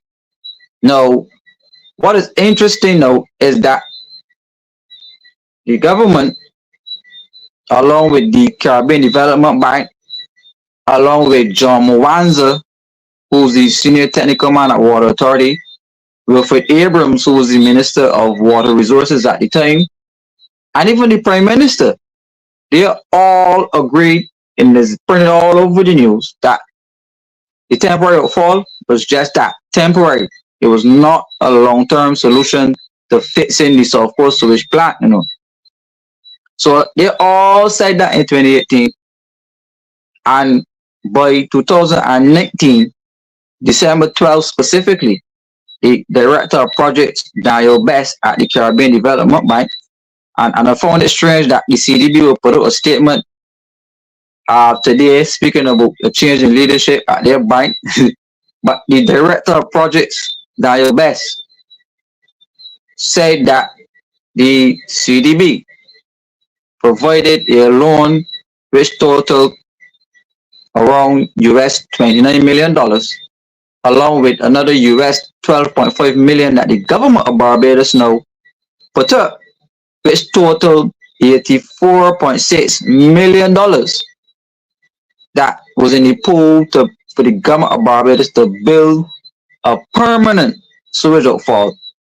And the reason for building this permanent outfall was that it's supposed to withstand hurricanes. So when the Prime Minister announced that Hurricane Beryl destroyed or disrupted the outfall, I was like, what? Well, that don't make no sense to me, because John Mawaza said it, Wilfred Aaron said it, the Prime Minister said it, even the consultants who spoke at the meeting at Hawthorne Church, right? Hawthorne Church is right there over by the fire station and next to what else, Big B, that supermarket over there, right? So there was a meeting right there, a town hall meeting, in which residents were asked to attend this meeting to speak about this brand new outfall, and the CDB provided in total $84.6 million, to build this permanent outfall. And the reason for building this permanent outfall was that it's supposed to be hurricane resilient, and all the pipes in the networks will be buried under the seabed. So therefore, hurricanes and waves will not disrupt it. But the Prime Minister is saying that it's disrupted. So now, Mr. Duguid, I don't know how come he's gone here, but we got scapegoats and we got henchmen and we got bagmen. But Mr. Duguid went down to Wording, This was after the Minister of Environment, Adrian Ford, closed Wording Beach for the fear of sewage. Now, let me say that I don't necessarily believe that that pipeline was disrupted.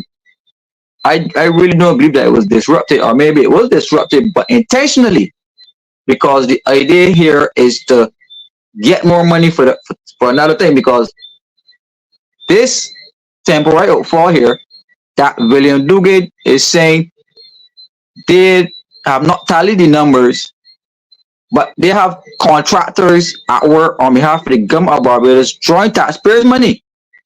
And William Duguid is saying that they don't know how much it's going to cost, right? But it should cost nothing, period, because they should have a brand new permanent sewage outfall built since 2020, right? The Prime Minister appointed Wilfred Abrams, when he was the Minister of Water Resources, as the head of the commission to set up these outfalls, right? So if there's anybody to answer where this money is going, is Wilfred Abrams, and why Duguid could be saying that they're repairing a temporary outfall when Abrams sat and led a commission worth $84 million to build a permanent outfall. Now, there's no permanent outfall at that beach. None. And I could bet my last dollar that the $84 million is gone as well, right? Because if the money was spent to build the outfall, it would have not been any reason to go down there, and it would have been no reason for Duguid to be talking about they're putting mantles to keep the sewage outfall on the seabed, because they come and found it floating. It is supposed to be under the sea. It's supposed to be under the seabed, right? So in between the Prime Minister, and this is my rationale now, they are intentionally disrupting that sewage plant because they're looking for justification now to bring in the jobby water, right? So if this plant fails again, they will say, well, we have to stop pumping sewage out to the sea, and the best thing to do to stop pumping sewage out to the sea is to build a jobby water plant. $600 million worth of plant they want to build, right? To do the water reclamation and water reuse project, right? So Mr. Dugan here has to explain to Barbados and the world why he went down at Warden on Friday to tell John Public about repairing a temporary outfall when $84 million later they were supposed to have a brand new outfall. They don't have it, but he's here talking about a temporary outfall. The money is probably gone. You have no permanent outfall, and he's seeking to spend taxpayer dollars fresh again and saying that they don't know how much it's going to cost. This is pure corruption, right? So the Prime Minister, the Foreign Minister who approached the Canadian government, and the former Minister of Water Resources, Wilfred Abrams, and now the Minister of Water Resources, who's the Prime Minister, right? Because the Prime Minister is the body who should be down here. No, not Duguay. Duguay is not the Minister of Water Resources, right? So he's claiming that he has responsibility for projects, but to me, he's putting himself in a very precarious situation because it's either he knows and is hiding it up that a permanent outfall is supposed to be there worth 84 million, or that he's completely ignorant to the fact that pure corruption went on around him and that $84 million is gone, right? And the minister who the money disappeared under is Wilfred Abrams, right? And let's not forget that after him, we had Wilfred Abrams, Minister of Water Resources. Then we had Charles Griffith, Minister of Water Resources. Then we had Ian Gooding Edgell, Minister of Water Resources. Then we had Santia Bradshaw, Minister of Water Resources. And now we have the Prime Minister. So that is 5 ministers that led over Water Authority and that particular ministry, right? 5, you know. So somebody in that lot has to tell us where the $84 million is and how they told John Public that an outfall was going to be there since mid-2020, you know, Pastor Ferdinand. This is 2024 now. It will be soon in 2025. It's soon October 2025. And they are doing repairs to a temporary outfall. So this is pure corruption.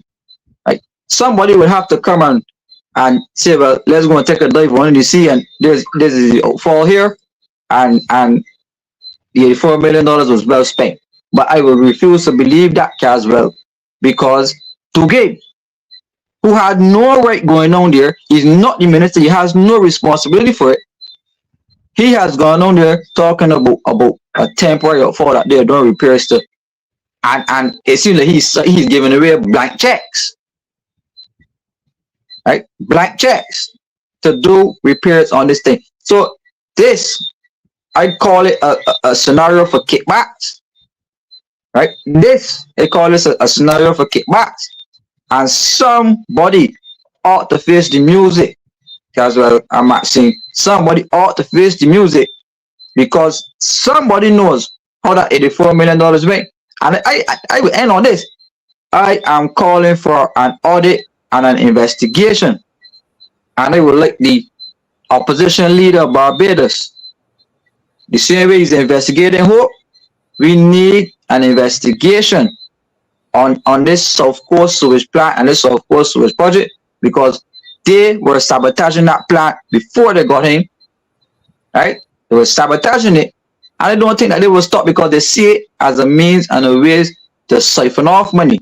And I am sure as well that if we didn't have vigilant eyes, that this would have passed us too, you know, and they would have, and I heard Duguay talking about a permanent outfall. So they were going to spend some money on this temporary one, and then they were going to come back and say, well, we need to build a permanent one, and they were going to borrow another loan close to the site, $80 million to fix this. And it's just pure corruption, right? And somebody needs to be called up on this. I am so anxious to jump in there. I wanna, if I might, Kimar. You mentioned the opposition leader. Life is interesting, eh? The opposition leader was doing his utmost best as chairman of the P.A.C. to get the housing agenda up front. It is my understanding from what I heard him say in the press conference that there was pressure on him to look at the Barbados Water Authority. No, not this. They wanted to go back to something that was before the court, which meant you couldn't look at it. So I would say to the leader of the opposition, they have asked you to look at the Water Authority. Look at it, but in the context of what has just been highlighted. In other words, they want you to look at something from 2016. No, be coming forward and looking at something under this administration, because this administration needs to be scrutinized. So maybe Kimar, that's the opportunity right there. But this is a very serious matter. You know, I really, which demands explanation. So that's my immediate reaction to that, given what we heard from the press conference last week, and an effort to move. I haven't promised the people of Barbados that there was going to be investigation into Hope when the leader of the opposition sought to prioritize that for the P.A.C. to mention Water Authority. Now, as far as I'm concerned, you want the Water Authority examine, we will look at it, but not what you want from in the past. Let's look at this here now. But the thing is, Maxine, when I look at the act that governs the P.A.C. and the way the subject matter is determined, I still feel that it's going to be that the leader of the opposition is going to find a very difficult time to get these questions brought to the forefront, because I am sitting here listening to Kimar. We're talking $60 million at the Hope Project. Mm-hmm. No, 84? he said 84 84. it Is it 84, Kimar? 84 million? Yes, 84.6 million Barbados dollars. Wait, let me just do a little. 60 and 84 is 144 point. Or you keep adding for me, Maxine. Thank you for your mathematical excellence, because I was just about to put down here, try to add the thing. Add to that $50 million at Kensington. That's 194 million That's so far. 195 if you're wrong. That's 195 million. 195 million, and we ain't gone past this. We ain't gone past this year yet. We're only talking about 2025. We ain't gone past 24. Sorry, 22. Oh dear me, I'm moving gone ahead too past. fast. Yes, I mean, 2024.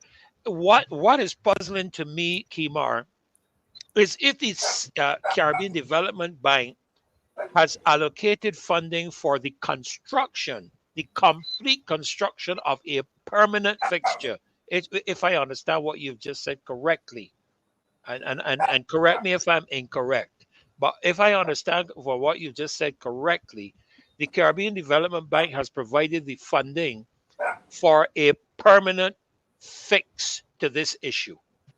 Am I correct? Yeah. A permanent fixture. It's right there on the screen, Pastor. If you could just you can read this is the CDB's website, so you can read it. It says published on December 12, 2019. Yes, and that's 2019. It says the CDB is assisting the Barbados government with implementing a long-term solution to the problems which have been plaguing the South Coast sewage system. On Thursday, December 12th, the bank's board of directors approved a loan of US $29.8 million to finance the construction of a new marine outfall for the system, and the total cost of the project is estimated to be US $42.3 million, including the government of Barbados' counterpart contribution of US $12.5, which equates to $84.6 million in total. It's right there. The evidence is right there.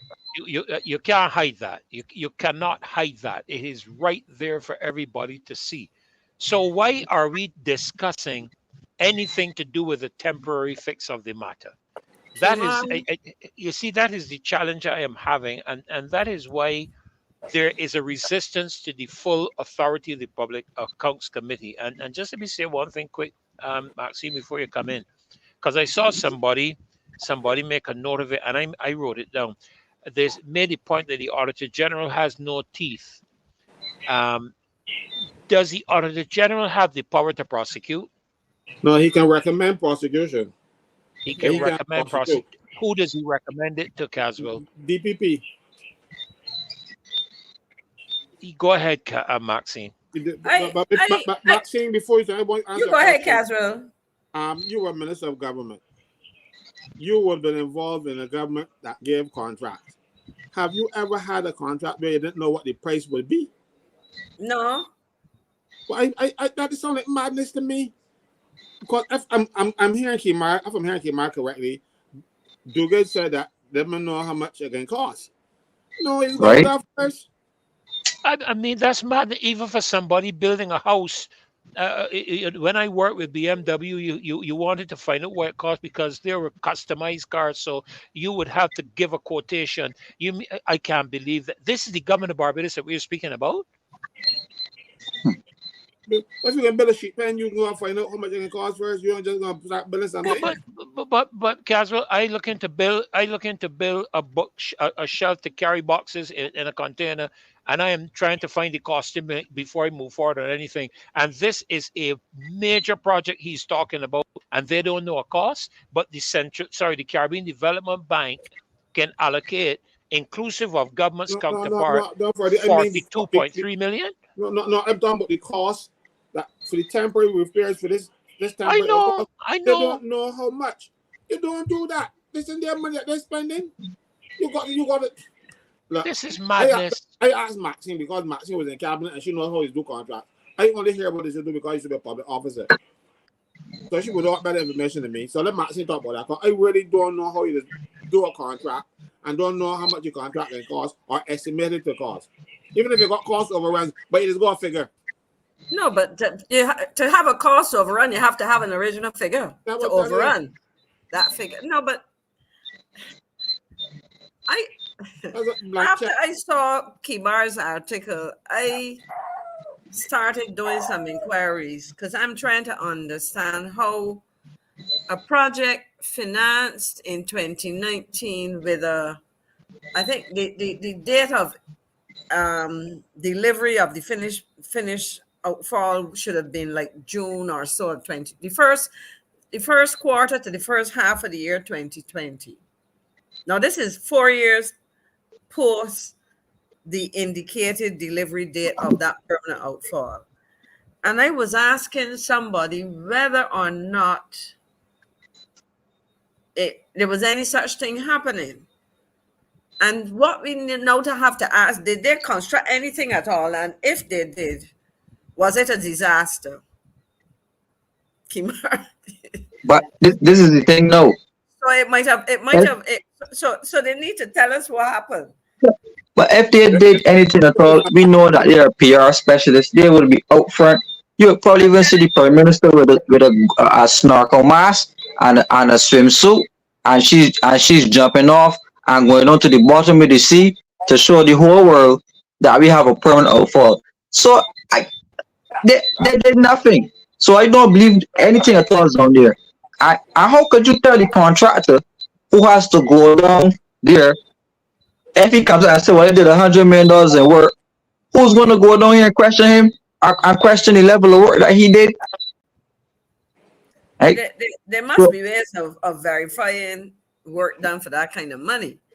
But, this whole thing smacks of Corruption. a way of doing business by this government. I tried to be diplomatic in my words initially, Caswell. Well, I only have to be real. Religious. I don't have to be diplomatic. I don't have to be But sorry. My last iteration, they called me the chief diplomat at the time. So whatever that meant.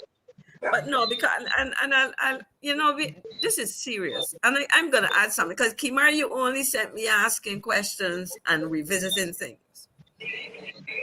We have that outflow. Now we have on the north of the island another thing which I will ask you to do some investigation because I got some questions or some comments were made to me which leads me now to ask some questions coming out of reading what you have been able to put out there for the public. There have been complaints about brown water in St. Lucie. I think it's the Allendale pumping station or whatever. And, there was this suggestion that part of the problem we have in Barbados, and it is very true because we have had pipeline water for more than 100 years, that we have an aging, pipeline, network of pipes bearing water to houses and so on. But I am being told now that in an effort to address this, somebody was tasked and paid to do, I guess, some deepening of this Allendale well. Let me call it that. If the terms are not correct, I'm asking the question. Is it in fact the case that in doing that, the person did not know what they were doing and they removed the coral cap from that well? And if you know anything about the filtering of water, all water filters through the coral, the limestone. But below the limestone, you're going to get, I would say mud, let me say clay. And you know the color limestone and the color clay are two different things. So is there any truth to the fact that in the situation in St. Lucie with groundwater may be due less to all rusting pipes, some of which have been replaced, and more to what effectively has been, I'm asking questions, been the damage of the wells because the coral cap, which filtered the water and kept it clear. In essence, that I'm a lay person. I am not a geologist or water specialist, none of them things. I just hear comments and make me ask questions. Is that true? And if that is the case, the whole question of filtering may in fact be another expensive partial solution, a solution, or maybe even a failure. It may solve the problem by having to add expensive filtering. It may partially do the job of it, may not. And that's my question. So in the same way that we add that to your list, Kimar, in relation to the thing, because I saw this and I was going to call you today. I didn't get the chance to ask you if you heard of any such thing. But that now Well, about. well, I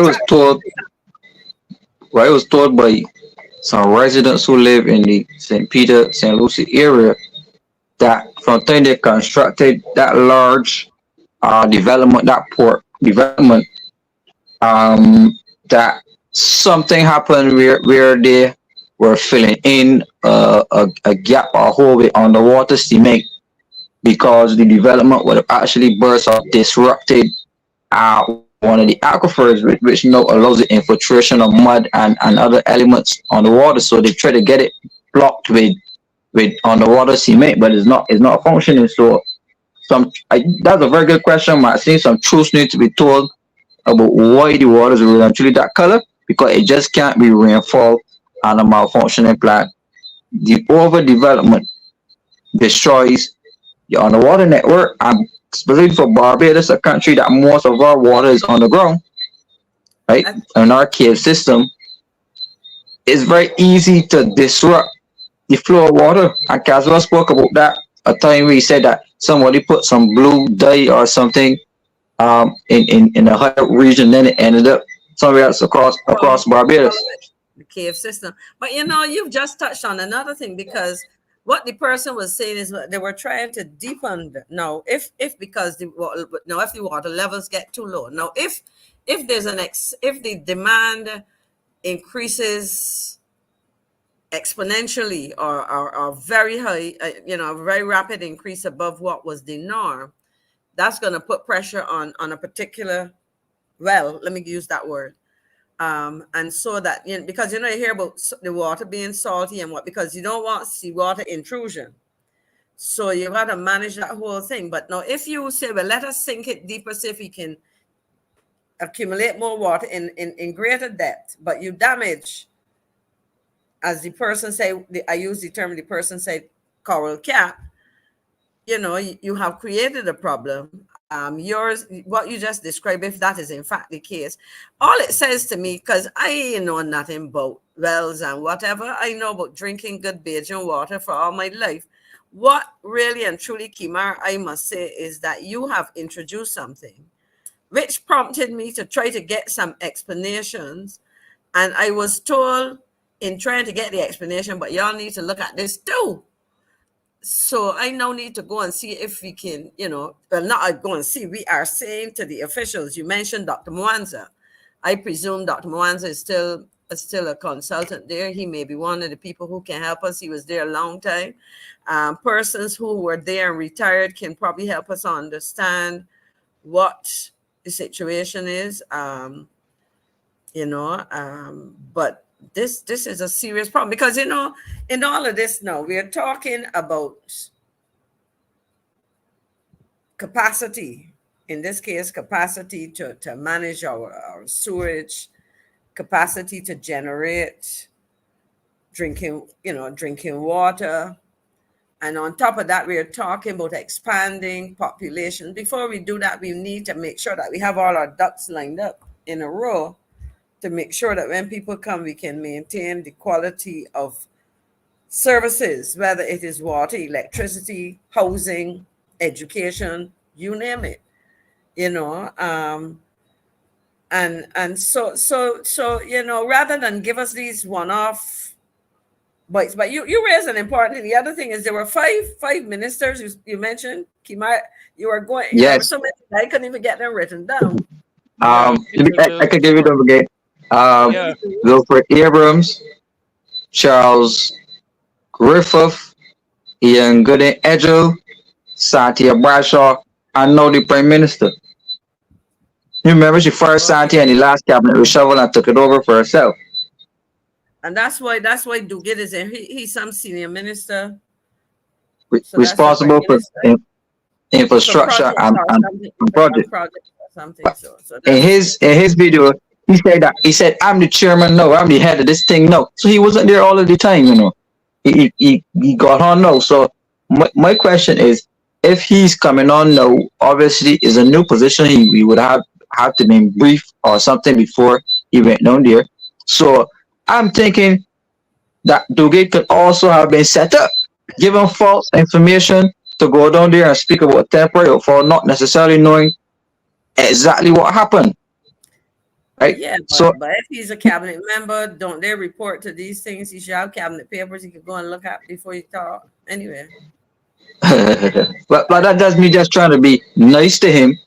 But my thing is here, the Minister for Water Resources, which is the Prime Minister. And what's interesting, Maxine, I heard Kerry Simmons and I heard some other minister trying to ridicule Ralph Thorne and saying that they were going to spend $600 million in his constituency and they're going to build these water plants and so all of this is a setup and a lead on to that $600 million that they want to build in that tertiary level plant. So it's just all about getting their hands on the money.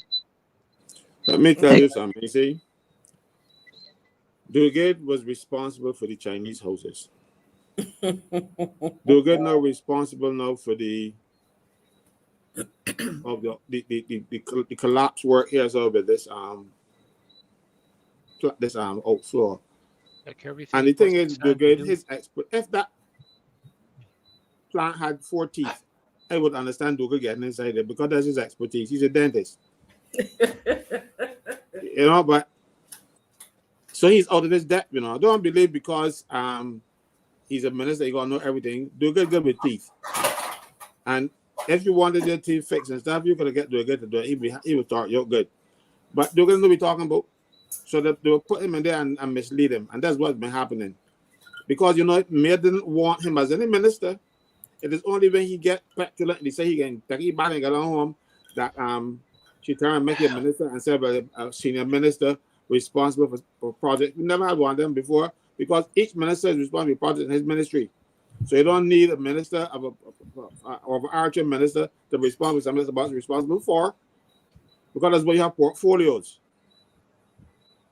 He was an afterthought because, as I said before, and I said in this show many times, the Prime Minister makes sure she gets loyalty by giving people a big job.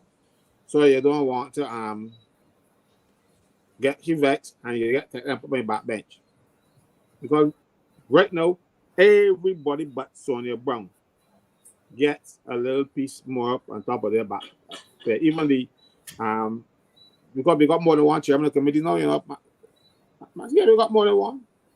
We had a chairman of committees that just go up and said, those in favor said aye, those against said no, beg that clause 1 stand part. That's all he should do. He's got another $3,000 a month for that. I know you trying to give Tony more and Edmund Hickson and somebody else another $3,000 on their salary to just do that if it comes up. You know what I mean? So she's making sure everybody gets piece of change. And You see, you want sorry. and want relax that piece of change. You see, that's why I take this request by the Prime Minister for this weekend with a pinch of salt.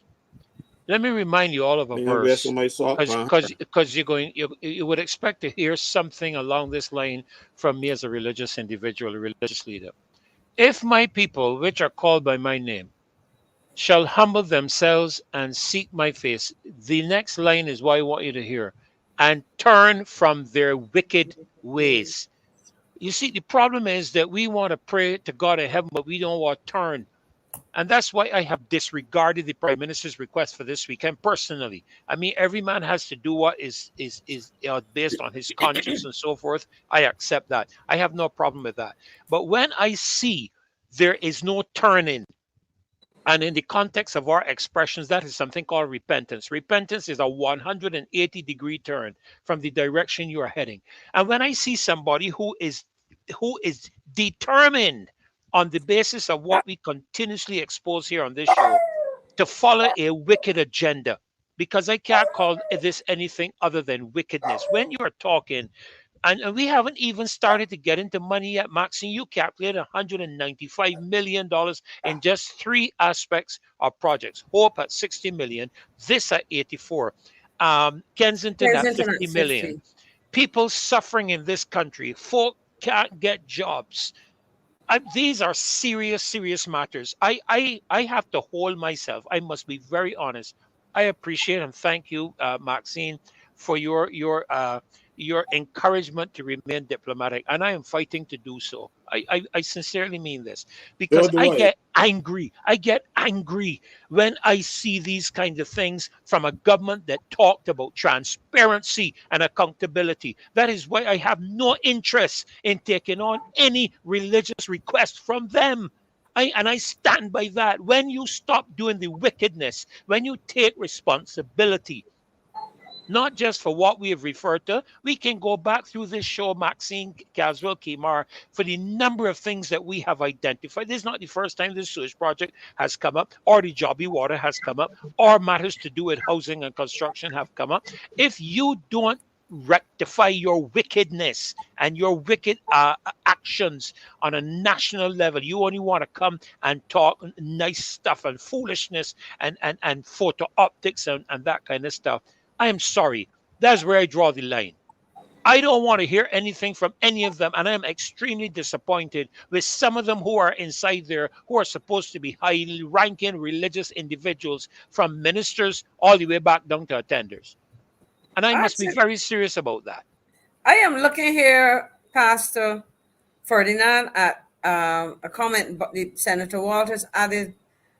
He identified, was it 1.2, 1.3? I can go back and look at the amount. I won't be surprised. In 18 months, and this is a special category of projects. Now I have to go and see the breakdown of those, because but even if it included let's say CDB projects in there, I know that they have been looking at other lenders. But I wrote a note here as you were speaking, and that had to be the terms and conditions of these loans, because a lot of these loans require commitment fees. Correct. And it and they have this, and their implications for the disbursement of funds. Are these things disbursed in phases and stages as a project is executed? Is the government receiving what they've signed off on a loan? And if required to pay commitment fees, are they getting this large sum of money to sit there? Because the other thing is, when we start to look at projects in different sectors and different ministries and so on, my question is, how efficiently is the government utilizing the borrowed funds? One, in terms of getting the projects that they borrowed funds for, getting the projects done on a timely basis, on projects that are delivering as promised, or are they stacking up these loans? I raise this because I can tell you that one of the issues that we would have seen I say we being part of the cabinet that I was part of, that when we came into, there were some loans, and IDB spoke to this because their loans were some examples of this, that they had agreed on these, but the plan to put the projects in place was lagging. And therefore, you had funds for which you were paying commitment fees, which would have been incurring interest and so on. But the projects were not on target. You know, we talk about implementation deficit. I think they was like trying to put too much food in your mouth at one time. You know, some of the was they're trying to eat too much at one time, and then they can't even chew what's in their mouths. So my question is, where are we with all of these projects? We talking CDB right now, but we know IMF loans, we know IDB, we know the Chinese loans for road construction. Where are we with that? Did we receive all the funds up front? Have we constructed? Have we spent them within the agreed time frames? You know, where are we?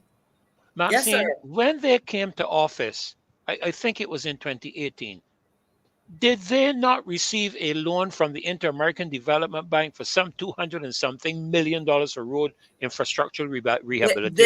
There was some. What I can tell you, and it may be CAF, I know that there were funds negotiated for road construction, which they would have been able to pursue. I would have to go back and look at the necessary documentation to find out, go back and see, because I have access to, I have my minutes from that I can go back and look at to see, but I know that there were funds negotiated, so that might be one of the early loans. I can check and see if I see anything right now, as a matter of fact. You know, the thing about it is that we're talking, and to be honest with you, when I see the record, yeah, go ahead, Kimar. But I just want to say something here. I don't think you ever get the true understanding of how many loans the government has borrowed, because even when dealing with the IMF, the government reserves the right and the discretion to tell the IMF not to publish specific documentation on a country.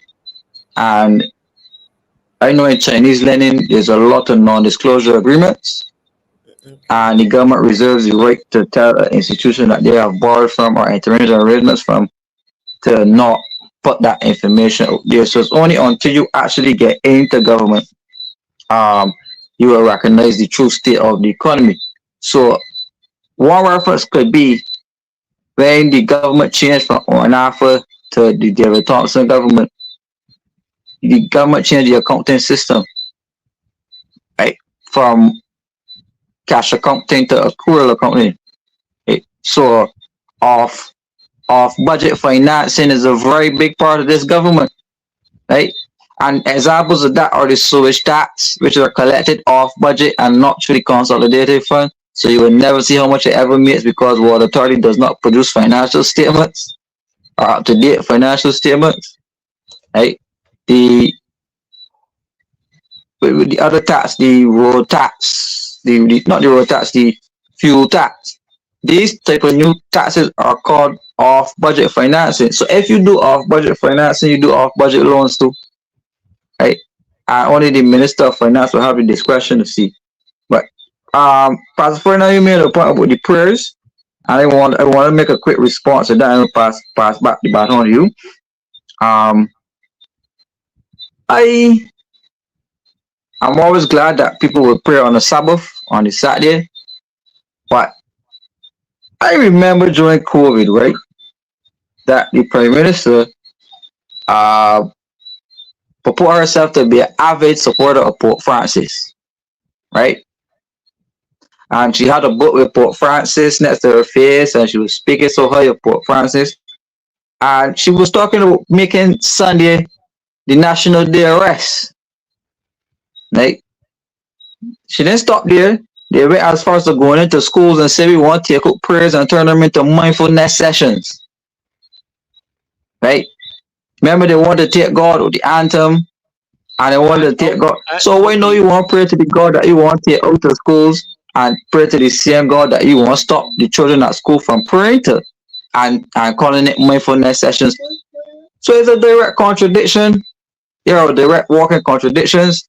And for the Sabbath Day Adventist that is in the crowd, who who's sitting idly by and allowing all these blasphemous acts to occur, well, I guess he too will be judged. I guess he too will be judged at the polls and otherwise because I well, it blew my mind. I just couldn't believe it. I was stuck there because I don't want to get too religious on the program. And I understand that very well, Kimar. You know, but even without us getting religious, we can talk about hypocritical. We can talk about being a hypocrite. That is saying one thing and doing another. That is demanding one thing of others that you yourself are not prepared to do. And I get back to the campaign of the general election in 2018 and 2018 more so than 2022. 2018's main campaign slogan for the Barbados Labour Party was transparency and accountability. And I will not let them get away with that. And I understand what you said concerning the loans, and you are correct, Maxine, in terms of the terms and conditions, even for grants. Grants have terms and conditions Yeah, that come with them I as found the well. information you asked for, I think. Right. You know, so I will say this to you all. Because of the position that I have, and you all became familiar when Hinkson queried my status as His Excellency in the Senate, discovered why I carry this the particular reference. When I talk with the philanthropic donors and some other donors and some other funders, they don't want to put a cent in this country that's going into the hands of the government. Because if you all on this show think that the people overseas don't know about the corruption level in Barbados, you're sadly mistaken. They know, and they know what is happening to the money in this country. They know the corruption level within the context of government. And they don't want to put a cent in the hands of government. What they've said to me is, if they want a hospital, you build it, and we will provide the funding to the people who construct it. But they will not give the government a cent. And that's the difficulty in some instances we are having in terms of what we are working with. But Maxine, you go ahead and share what you discovered. I'm looking at this Please. article here. Barbados government signs loan agreement with IDB. It's an article from a regional newspaper called the Herald, 20th of November 2018. Bridgetown, Barbados. The Inter-American Development Bank and the government of Barbados have formalized a historic loan agreement for US $100 million to support the Barbados Economic and Recovery Transformation Work Plan. Having pledged the IDB support to the Barbados government during an official visit in June 2018, ID President Luis Alberto Moreno returned to the island on Sunday to participate in the signing ceremony of the Special Development Lending Loan Agreement with Prime Minister Motley at government headquarters. Barbados is the first IDB borrowing member state country to receive approval for an SDL, which is a new budget support lending instrument intended to help address the effects of a macroeconomic crisis on the country's economic and social progress. This SDL support is part of a broader effort within the BERT plan to stabilize the Barbadian economy in coordination with the International Monetary Fund and the Caribbean Development Bank. It significantly expands the IDB's already robust investment loan portfolio at Barbados. And I'll read this one and stop. The IDB's portfolio in Barbados has nearly doubled from the US 12 million dispersed in 2017 to US 20 million in 2018 in key sectors such as road rehabilitation, renewable energy, coastal management, climate change, resilience, and private sector competitiveness. Taking into account the disbursement of US $100 million in SDL financing, total disbursement from the IDB to Barbados of 2018 will represent a 2.4% of national gross domestic product, and it goes on and on. But you are correct, soon after the government came into office, and it is for the sum of 100 million, where previously loans were like 20 and smaller loans. Now, again, as I said, when you get these large loans, how do you digest them, for want of a better word? How do you effectively utilize them? What are we to see for what can they show us? I think is part of the concern that Barbadians have. And you're hearing it everywhere. And Maxine, I will tell you, you know, I'm sure you all see it. You know, I see this as a network of things coming together. We're talking about migration, bringing people into the country. I wrote it down here. 28.57% of the population you are adding to the country. That has got to have social ramifications, however you term that. All right. I would want to know what level of worker. In other words, what is the demographic of the people that you're going to be bringing? Now, you add that to the matter of housing, which I think, Maxine, you mentioned, right? So you're dealing with numerical explosion in terms of people. You're dealing with housing. You're dealing with the sewage they are going to produce. We are dealing with the result of a failure to build the permanent structure on the south coast to deal with the matter which Kemar. In other words, I'm simply saying all of these things are tying in together. You cannot extract one. If you follow what I'm saying, you can't extract one without it having implications on the others. Even the matter of Kensington Oval, $50 million for refurbishing of a facility. What about the expansion of sports in the country, which we are told it was supposed to be, but we haven't seen any money go where that is concerned up to now. Nobody has accounted for that. We're still paying for 2007 World Cup.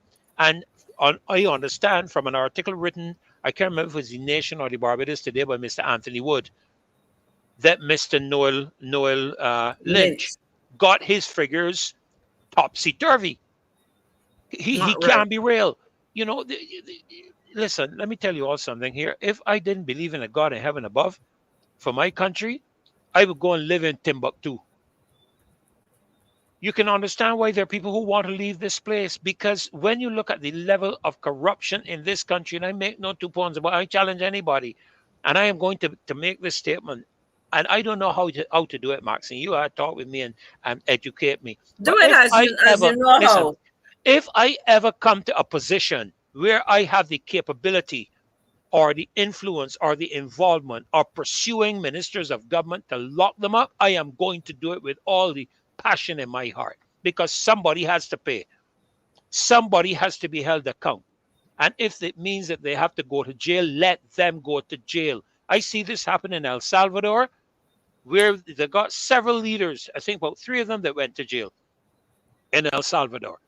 It can happen here, but we got to clean the stinking mess up, and we have to do politics different. We got to get some people of integrity and principle and moral fortitude who are going to take on these things. And that's my 10 cents worth. All right, I at least 10 cents, not my 2 cents. I think that's worth at least 10 cents. Casual, you being quiet. I don't know what going through my mind. I've been listening, and Jesus. at least time I go to talk.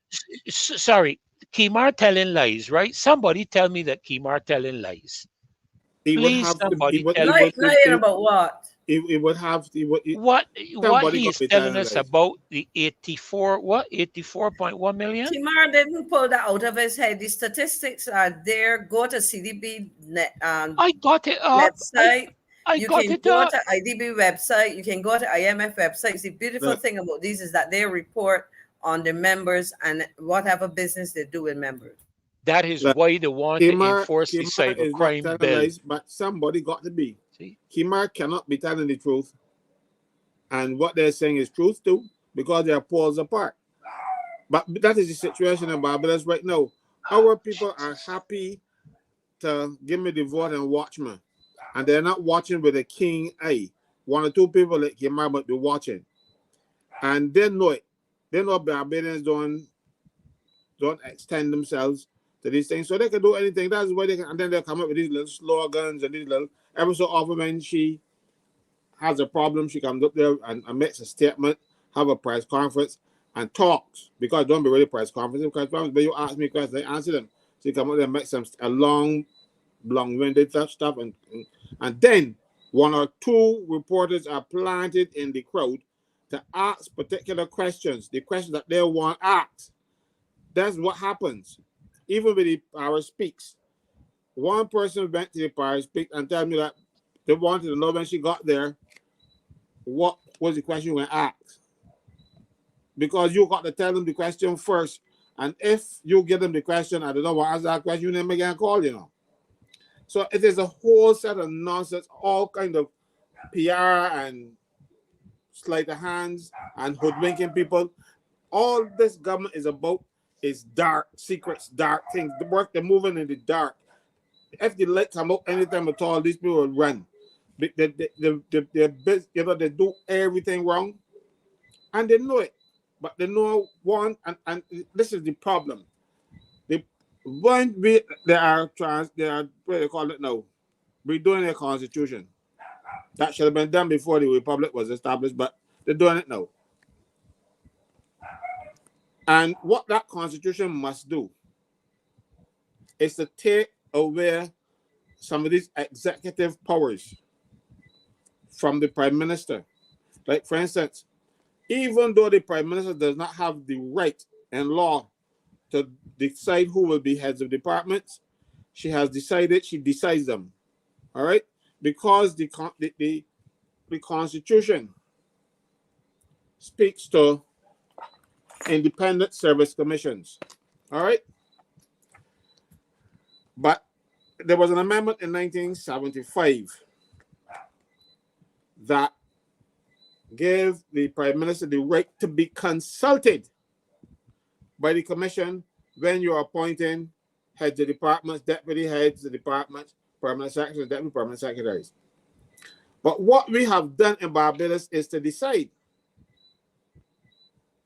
that the prime minister makes the decision.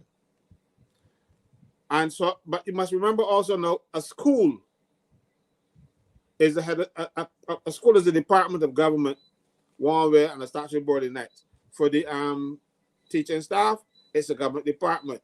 For the other staff, it's a statutory board. And a principal of a secondary school is the head of department.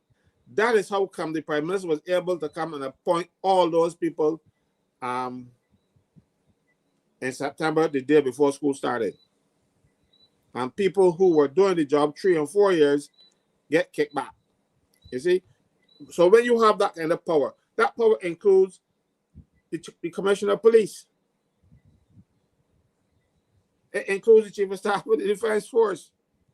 It includes every permanent secretary, every deputy permanent secretary, and then of course we have statutory boards. But you don't even got to pretend to go through any procedure. You just decide this is what you want. Because I know of a situation where a person was looking for a job. She got destroyed by one of those cantankerous ministers that Arthur had. I'm not calling any names. And a particular minister felt for the young lady and said, look, there she get on. As a matter of fact, I spoke to him. And something was going on the statute, but he was responsible. And he called the chairman and said, look, do your interviews, but give me a recommendation for this particular person. So they went through the process, had interviews, and everybody, I think they had a chance. But that person was guaranteed the job before the interview. So when you have statutory boards where the minister can go and decide, well, this is what I want this chairman. This is what I want for the head of the board, the CEO or the director, whatever they call them. And then the politicians are also responsible for every head. Right now you have a chief education officer who I understand was a very good physics teacher. But that was the level of her competence. And education is going down the road. I call it hurtling, out of control. Everything. You look at the videos. I'm ashamed. I beg people, don't send me anymore. I can't take it. I have little children. Well, my little children are not so little anymore, but I got grandchildren. I don't want to see them things. All in the context of schools. And you're talking about you're gonna have a meeting with the head teacher and all kind of stuff. We're gonna pass that. So you have a situation where politicians and in this government, they make sure that they are in control of everything. They don't leave anything to chance. Politicians do everything in Barbados as worth anything. So you someday you have a fellow who is the worst possible candidate for the job, but he just comes to your branch meetings. So he becomes the chief. You know, look at the police. The last administration took the the advice of the Police Service Commission and appointed certain people. Some of them then went to the court and decided we are not satisfied. I don't think this thing was done wrong. They went to the court. The High Court in Barbados said, nah, the government doing anything wrong. So they appealed to the Court of Appeal. The Court of Appeal heard their case and said, no, the government doing anything wrong. Government changed. And they took it to the Caribbean Court of Justice. And whilst at the Caribbean Court of Justice, just before the case was going to start, the government said, oh, we're going to settle. How do you settle a case that you won? And pay out money to this day, nobody knows how much money they got, but one of them is now Commissioner of Police. You really feel that as Commissioner of Police, the Prime Minister says, Skipper, why just give all the money? I want something done. I'm not saying he's going to do it, but I said the possibility exists that that can happen. And so that is the idea that, bias doesn't have to be real, just apparent, and they can see a lot of apparent bias going on out there now. That is the problem. The Prime Minister has to be in control of everything. People, but when they say that this thing happened in 1975, they're going to wonder about that. I can tell you what happened in 1975. Make it fast, because I want to finish tonight at 10. Right. We finished so in 1975. Barrow complained about the civil service being an army of occupation, because the civil servants who ran the ministries, and they couldn't. You couldn't get the minister couldn't get somebody in appointed as well. And what used to run those heads of departments used to be the lodges. You go to the lodge, you go in the inner sanctum, and then you come out next thing you know, you're a head of department. So the people at the head of the public service who used to get the jobs for you, I know when I was a young public servant, the lodges still had sway. And I know people who got caught. And they said, my lodge can protect me. I know a fella at the printery. He beat a fella. And then he said he could call the police first, and my lodge can take care of me. And the lodge did, I had to take care of the fella that got beaten. So I said, well, look, when you go to work, every time you see that fella run up and cry, you frightened me. He did that for 8 years. Every morning, he took me to work. Go on. I frightened the fella that beat me. They did him nothing. Nothing to him. He worked for 8 years. People cursed me for doing it. All they wanted was for him to be prosecuted so I could defend him and bring everything that was happening, but they would not let me get out the stuff. The lodges were controlling it, but even more so. So Barrow tried to break the back of the lodges by taking control of the process where you could thing, and then also for the temporary offices as well, because you start temporary first and you move up, you get temporary, and then but you working temporary in a position, and then they can fill it. This is about he managed it for the last 4 years. So Barrow then lost government very quickly. He never got the opportunity to appoint one. Tom Adams came in and said that he was going to change back all of them because it was wrong. But when he saw how nice it was, and he got Tommy changed back nothing. And today, up to today, the Barbados, the party that walked the government house and had street meetings and said that these things that were wrong, that Barbados was wrong, and it's corruption, all kind of stuff, they kept it. And they continue to deal with it today. And Motley now is making it worse than any other prime minister that has ever, since Barrow. She has abused that authority. But I can tell you, it's 10 minutes to 10, and I am going to begin to wrap. You see, you're telling me to go and talk, so you can't blame me. I gotta begin to wrap because I want to try to make 10 o'clock tonight, because for the last couple of nights we've been going past, but I want to honor Marcia tonight and try and wrap it by 10. So let me give all of you a brief, no casual brief, huh? Maxine brief, Kmart brief, please. Because it's so hard. I know it's hard, guys. I will tell you the truth. When you hear all of this stuff, and there's so much to be said, so much to be exposed, we need a public meeting. I don't know if we better set up for not a roadside park, but we need a public meeting. Okay, we need to maybe plan that. Maxine, you're close. Very quickly, I just want to reiterate to persons who follow the show that it might be hard, as one of the comments said just now, Yeah, to I saw really that. listen to I saw that. the issues that are put on the table night after night. The challenge, of course, is that in the absence of having that kind of information, we have the average Barbadian has little or no idea what are the issues that we need to call on government to address us on, and ultimately to improve how they operate. Because if, and we talked just now about a lot of borrowing, and we talked about hundreds of millions, thousands, I mean, into the billion plus now, and whatever, billions of dollars borrowed.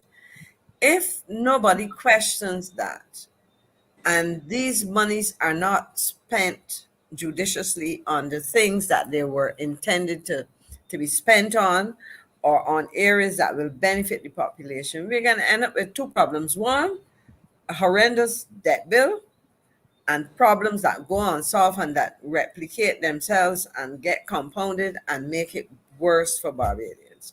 So it is not about trying to show up anything, but to highlight those areas. And I'm sure when things go well, we hear people compliment particular things, but sadly there's so much wrong that has to be highlighted, you know. And I apologize to nobody for it. I think that the average Bajan is now more acutely aware of the things that they have to hold and, you know, pay attention to and so on. And we will continue to do this in the interest of trying to see good People of Barbados. transparency and good governance. Yes. Yes, absolutely. Kimar,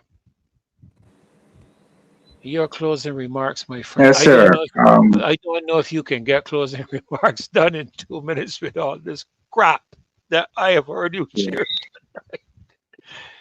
Yeah, well, I can try.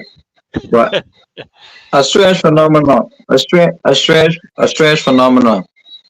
The person said that Kimar is lying. That put me right in mind of the story of Jesus and Barabbas, right? When they say who you want Jesus or you want Barabbas. So in all the truth that I've been telling, right? People still calling for Barabbas to defame Barabbas, although Barabbas has been lying, stealing, pilfering, killing, murdering, everything that's wrong, raping, molesting little boys, everything they're doing that's just wrong. And still you have people in the society who would put their necks on the blocks for Barabbas. I'm gonna say Barabbas, I don't mean one person. I call them the entire grouping, Barabbas. Yeah. Mm-hmm. Right? That persons would come to the store and try to disavow the truth that's happening here, but then gonna listen to as the former prime minister from the short calls it a farrago of lies from these people, and they feel happy to be petted and given brand and stuff like that. But this $84 million that the government has disappeared, and the outfall that they said that they built that was never built, we need an investigation. We need the police force to start investigating these things. The Auditor General needs to start investigating these things the same way he did a special audit on the Chinese tea houses. He needs to do a special audit on this sewage outfall. And Wilfred Abrams, who was the commissioner of these outfalls, Pastor Ferdinand, $84.6 million coming through his hands. Money may be gone, but no outfall. We can't let this one go. So again, I thank you, Pastor Ferdinand, and good night to you and all the members on the show. We are not letting this one go. We're going to keep hitting this one just like the 60 million at Hope and all of the other funny money that has been disappearing from this country. So thank you very much. Thank you, Kimar. You can be assured, if there's no other minister standing with you, I will be standing with you. And I'm talking about religious ones now, because we got a bunch of religious leaders in this country who are more committed to their partisan relationship than are to the God that they're supposed to represent. I am not one of those. I frankly don't care who likes me and I don't care who hates me. My mother taught me that. She see you can't please all of the people all of the time. So I'm not here to please, to be brutally frank, I'm here to please nobody because I can end up pleasing people and not pleasing God. And when He done with me, you won't even see me on the show. I can make sure I keep my pleasure in the right perspective. Thank you very much, Kimar. But you can be sure I will be standing with you, with Marcia, with Maxine, with Caswell, with Rose, with all who on this show bring the level of transparency and accountability to the forefront. And I believe that it's not just going to end with this government, but it's going to continue in future governments as we go on in our days ahead. Mr. Franklin, your closing remarks, sir. Well, I'm going to be brief, and they have just put it Yeah, I saw it. a thing there. I wanted to talk about that because they were talking about all these things about the reporting this thing they're going to put in legislation. If Marsha said there was never need for that. She was one of the people that helped with the legislation, and she said there was no need for that because this was what they normally do. So they were doing it before there was a law that said we do it. So you usually put laws in place to fix a problem. There was no problem. So when you put a problem, why you put a law to fix something that was not a problem? All right, but we will talk about that another time. Because all they wanted to do, because Kimar said that he went to football. So when they said that, I said, oh dear, Kimar the Prime Minister's arm cup. Oh my dear. That may be, but that may be only way we get some government money, cause we may go play some football for it, cause We it had to may play not some come. football. So I could just see Maxine donning her football gear and heading out on the field with them. No, please, no, please, no, please. All boys done it well. I tell you. Oh my goodness! Look, I'm so happy that we can end with a laugh. I really mean that because, folk, these are very, very serious matters we are addressing, and I must tell you, never in my life have I ever seen our country in a bigger mess than it currently is in. I am not saying that subsequent governments have not had their issues and have not or cannot be held to blame for contributory aspects done through the years. Nobody can say that. By the same token, we can say that subsequent governments have contributed very well to this country. But I must tell you the truth. And the reason I say it is that I hold the Barbados Labour Party to their campaign promise of 2018. I'm sorry, my brothers and sisters, but I will not let upon it. What have Because they you done since they were criticize elected? What has this exactly administration done that was good? you criticize the previous administration with the projection that you were bringing a different level of representation to the country, and you've done They even did. worse They did. They than did a they different did. level. Yeah, a They did. different level, a They worse did. level. And I must tell you the honest to God truth. I have lost all respect for all 29 of them in the House of Assembly.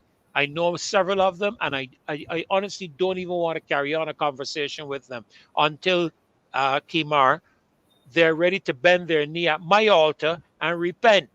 When they bend the knee at my altar and repent, where I can lead them in the sinner's prayer and get them to repent of what they have done. That's why I don't want to hear any religious jargon from any one of them, including Mr. Jordan, who is supposed to be one of your primary Yes, ministers sir. in your assembly and who is Ecclesiastical, not representing the people of this country honestly and sincerely.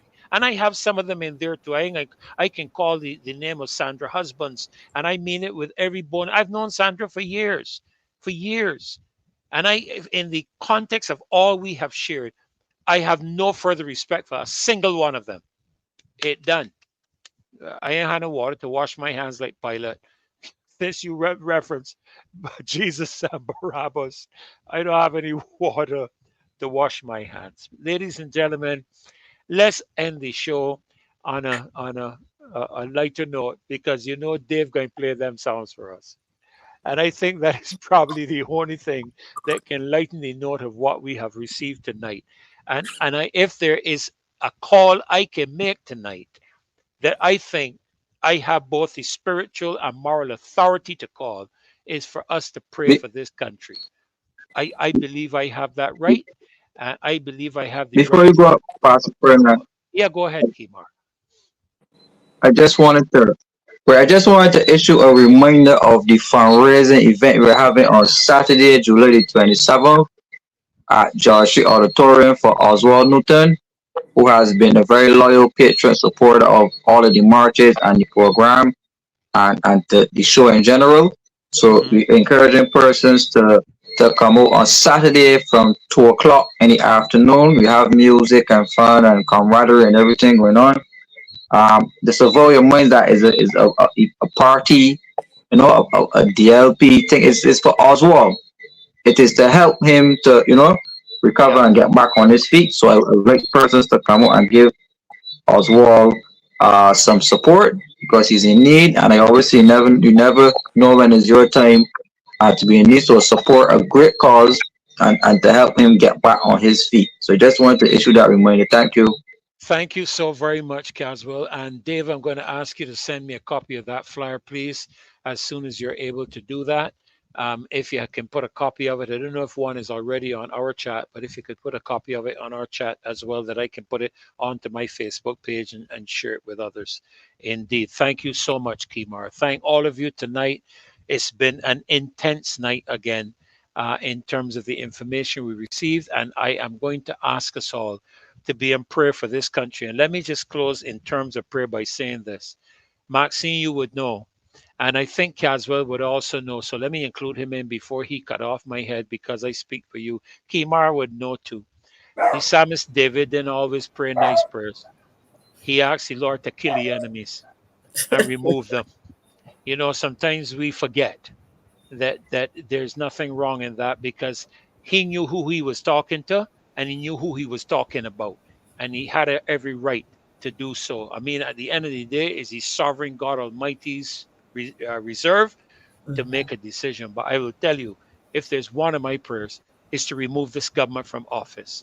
I will not hide that from anybody, because if anybody asks me about that publicly, I will tell you that is one of my prayers. When I pray for the peace, I pray for leadership, that we would live peaceful and godly lives. But I also ask God, just like David did, to remove my enemies and remove the enemies of this country. And as far as I'm concerned, this government is the biggest enemy Barbados currently has. And I'm sorry to have to say that. I'm sorry to have to say that. So, ladies and gentlemen, I'm going to ask Dave to wrap up tonight with, I saw somebody request all 3 songs. I don't know if, Dave, we have the time for that, because it's 4 minutes after 10. So I can blame you for carrying us too far past 10 o'clock. Promise us a better tomorrow. Tell me that it's suffering done. Me a take the vote and let me down. Me a take the vote and let me down. She did only want little dealing, big contracts and not corruption. Me a take the vote and let me down. Me a take the vote and let me down. Barbados is too small for me. My pocket full, now you and job they promise me. And a girl like me want power and more money. You cry transparency, but that's a no for me. Promise us a better tomorrow. Tell me that it's suffering done. Me a take the vote and let me down. Me a take the vote and let me down. She did only want little dealing, big contracts and not corruption. Me a take the vote and let me down. Me a take the vote and let me down. That mass nor English, pretending to be good, pretending to be good, just pretending to be good, pretending to be good, just pretending to care about people, just pretending to care about people, just pretending to care about people, just pretending to care about people, pretending, and I'm pretending to be good at maths nor English, just pretending to care about people. And I'm pretending to be good at maths nor English. I just pretending to care about people. I'm pretending to be good. And I'm pretending to be good at maths nor English. I just pretending to care about people. And I ain't pretending to be good at maths nor English. I just pretending to care about people. In the housing. I gotta go back on. The problem here, you're probably hearing me talking to my wife here because I tell you, I sorry, I am making no more sport. I done. I am finished. But don't let me get too serious now. We finished watching them 2 videos. All right. Ladies and gentlemen, God bless you. Thank Remember, you. Have a pray, good one. pray for your country. Pray for your country. Continue Pray to for do your so. For more than 5 minutes. All right. Yeah. You pray for more than 5 minutes. And remember that if you got any skeletons in the closet, you get rid of yours. And don't just point the finger at the prime minister, because you pointing the finger at the prime minister and you got what is it? Jesus said he did well, sin cast the first stone. Make sure you clean your act up so that you got a right of spiritual and moral authority to speak. Okay, folk? So you make sure you get that done. Have a great night. God bless you. Tomorrow. Take care. See you tomorrow night. Bye-bye. Good night.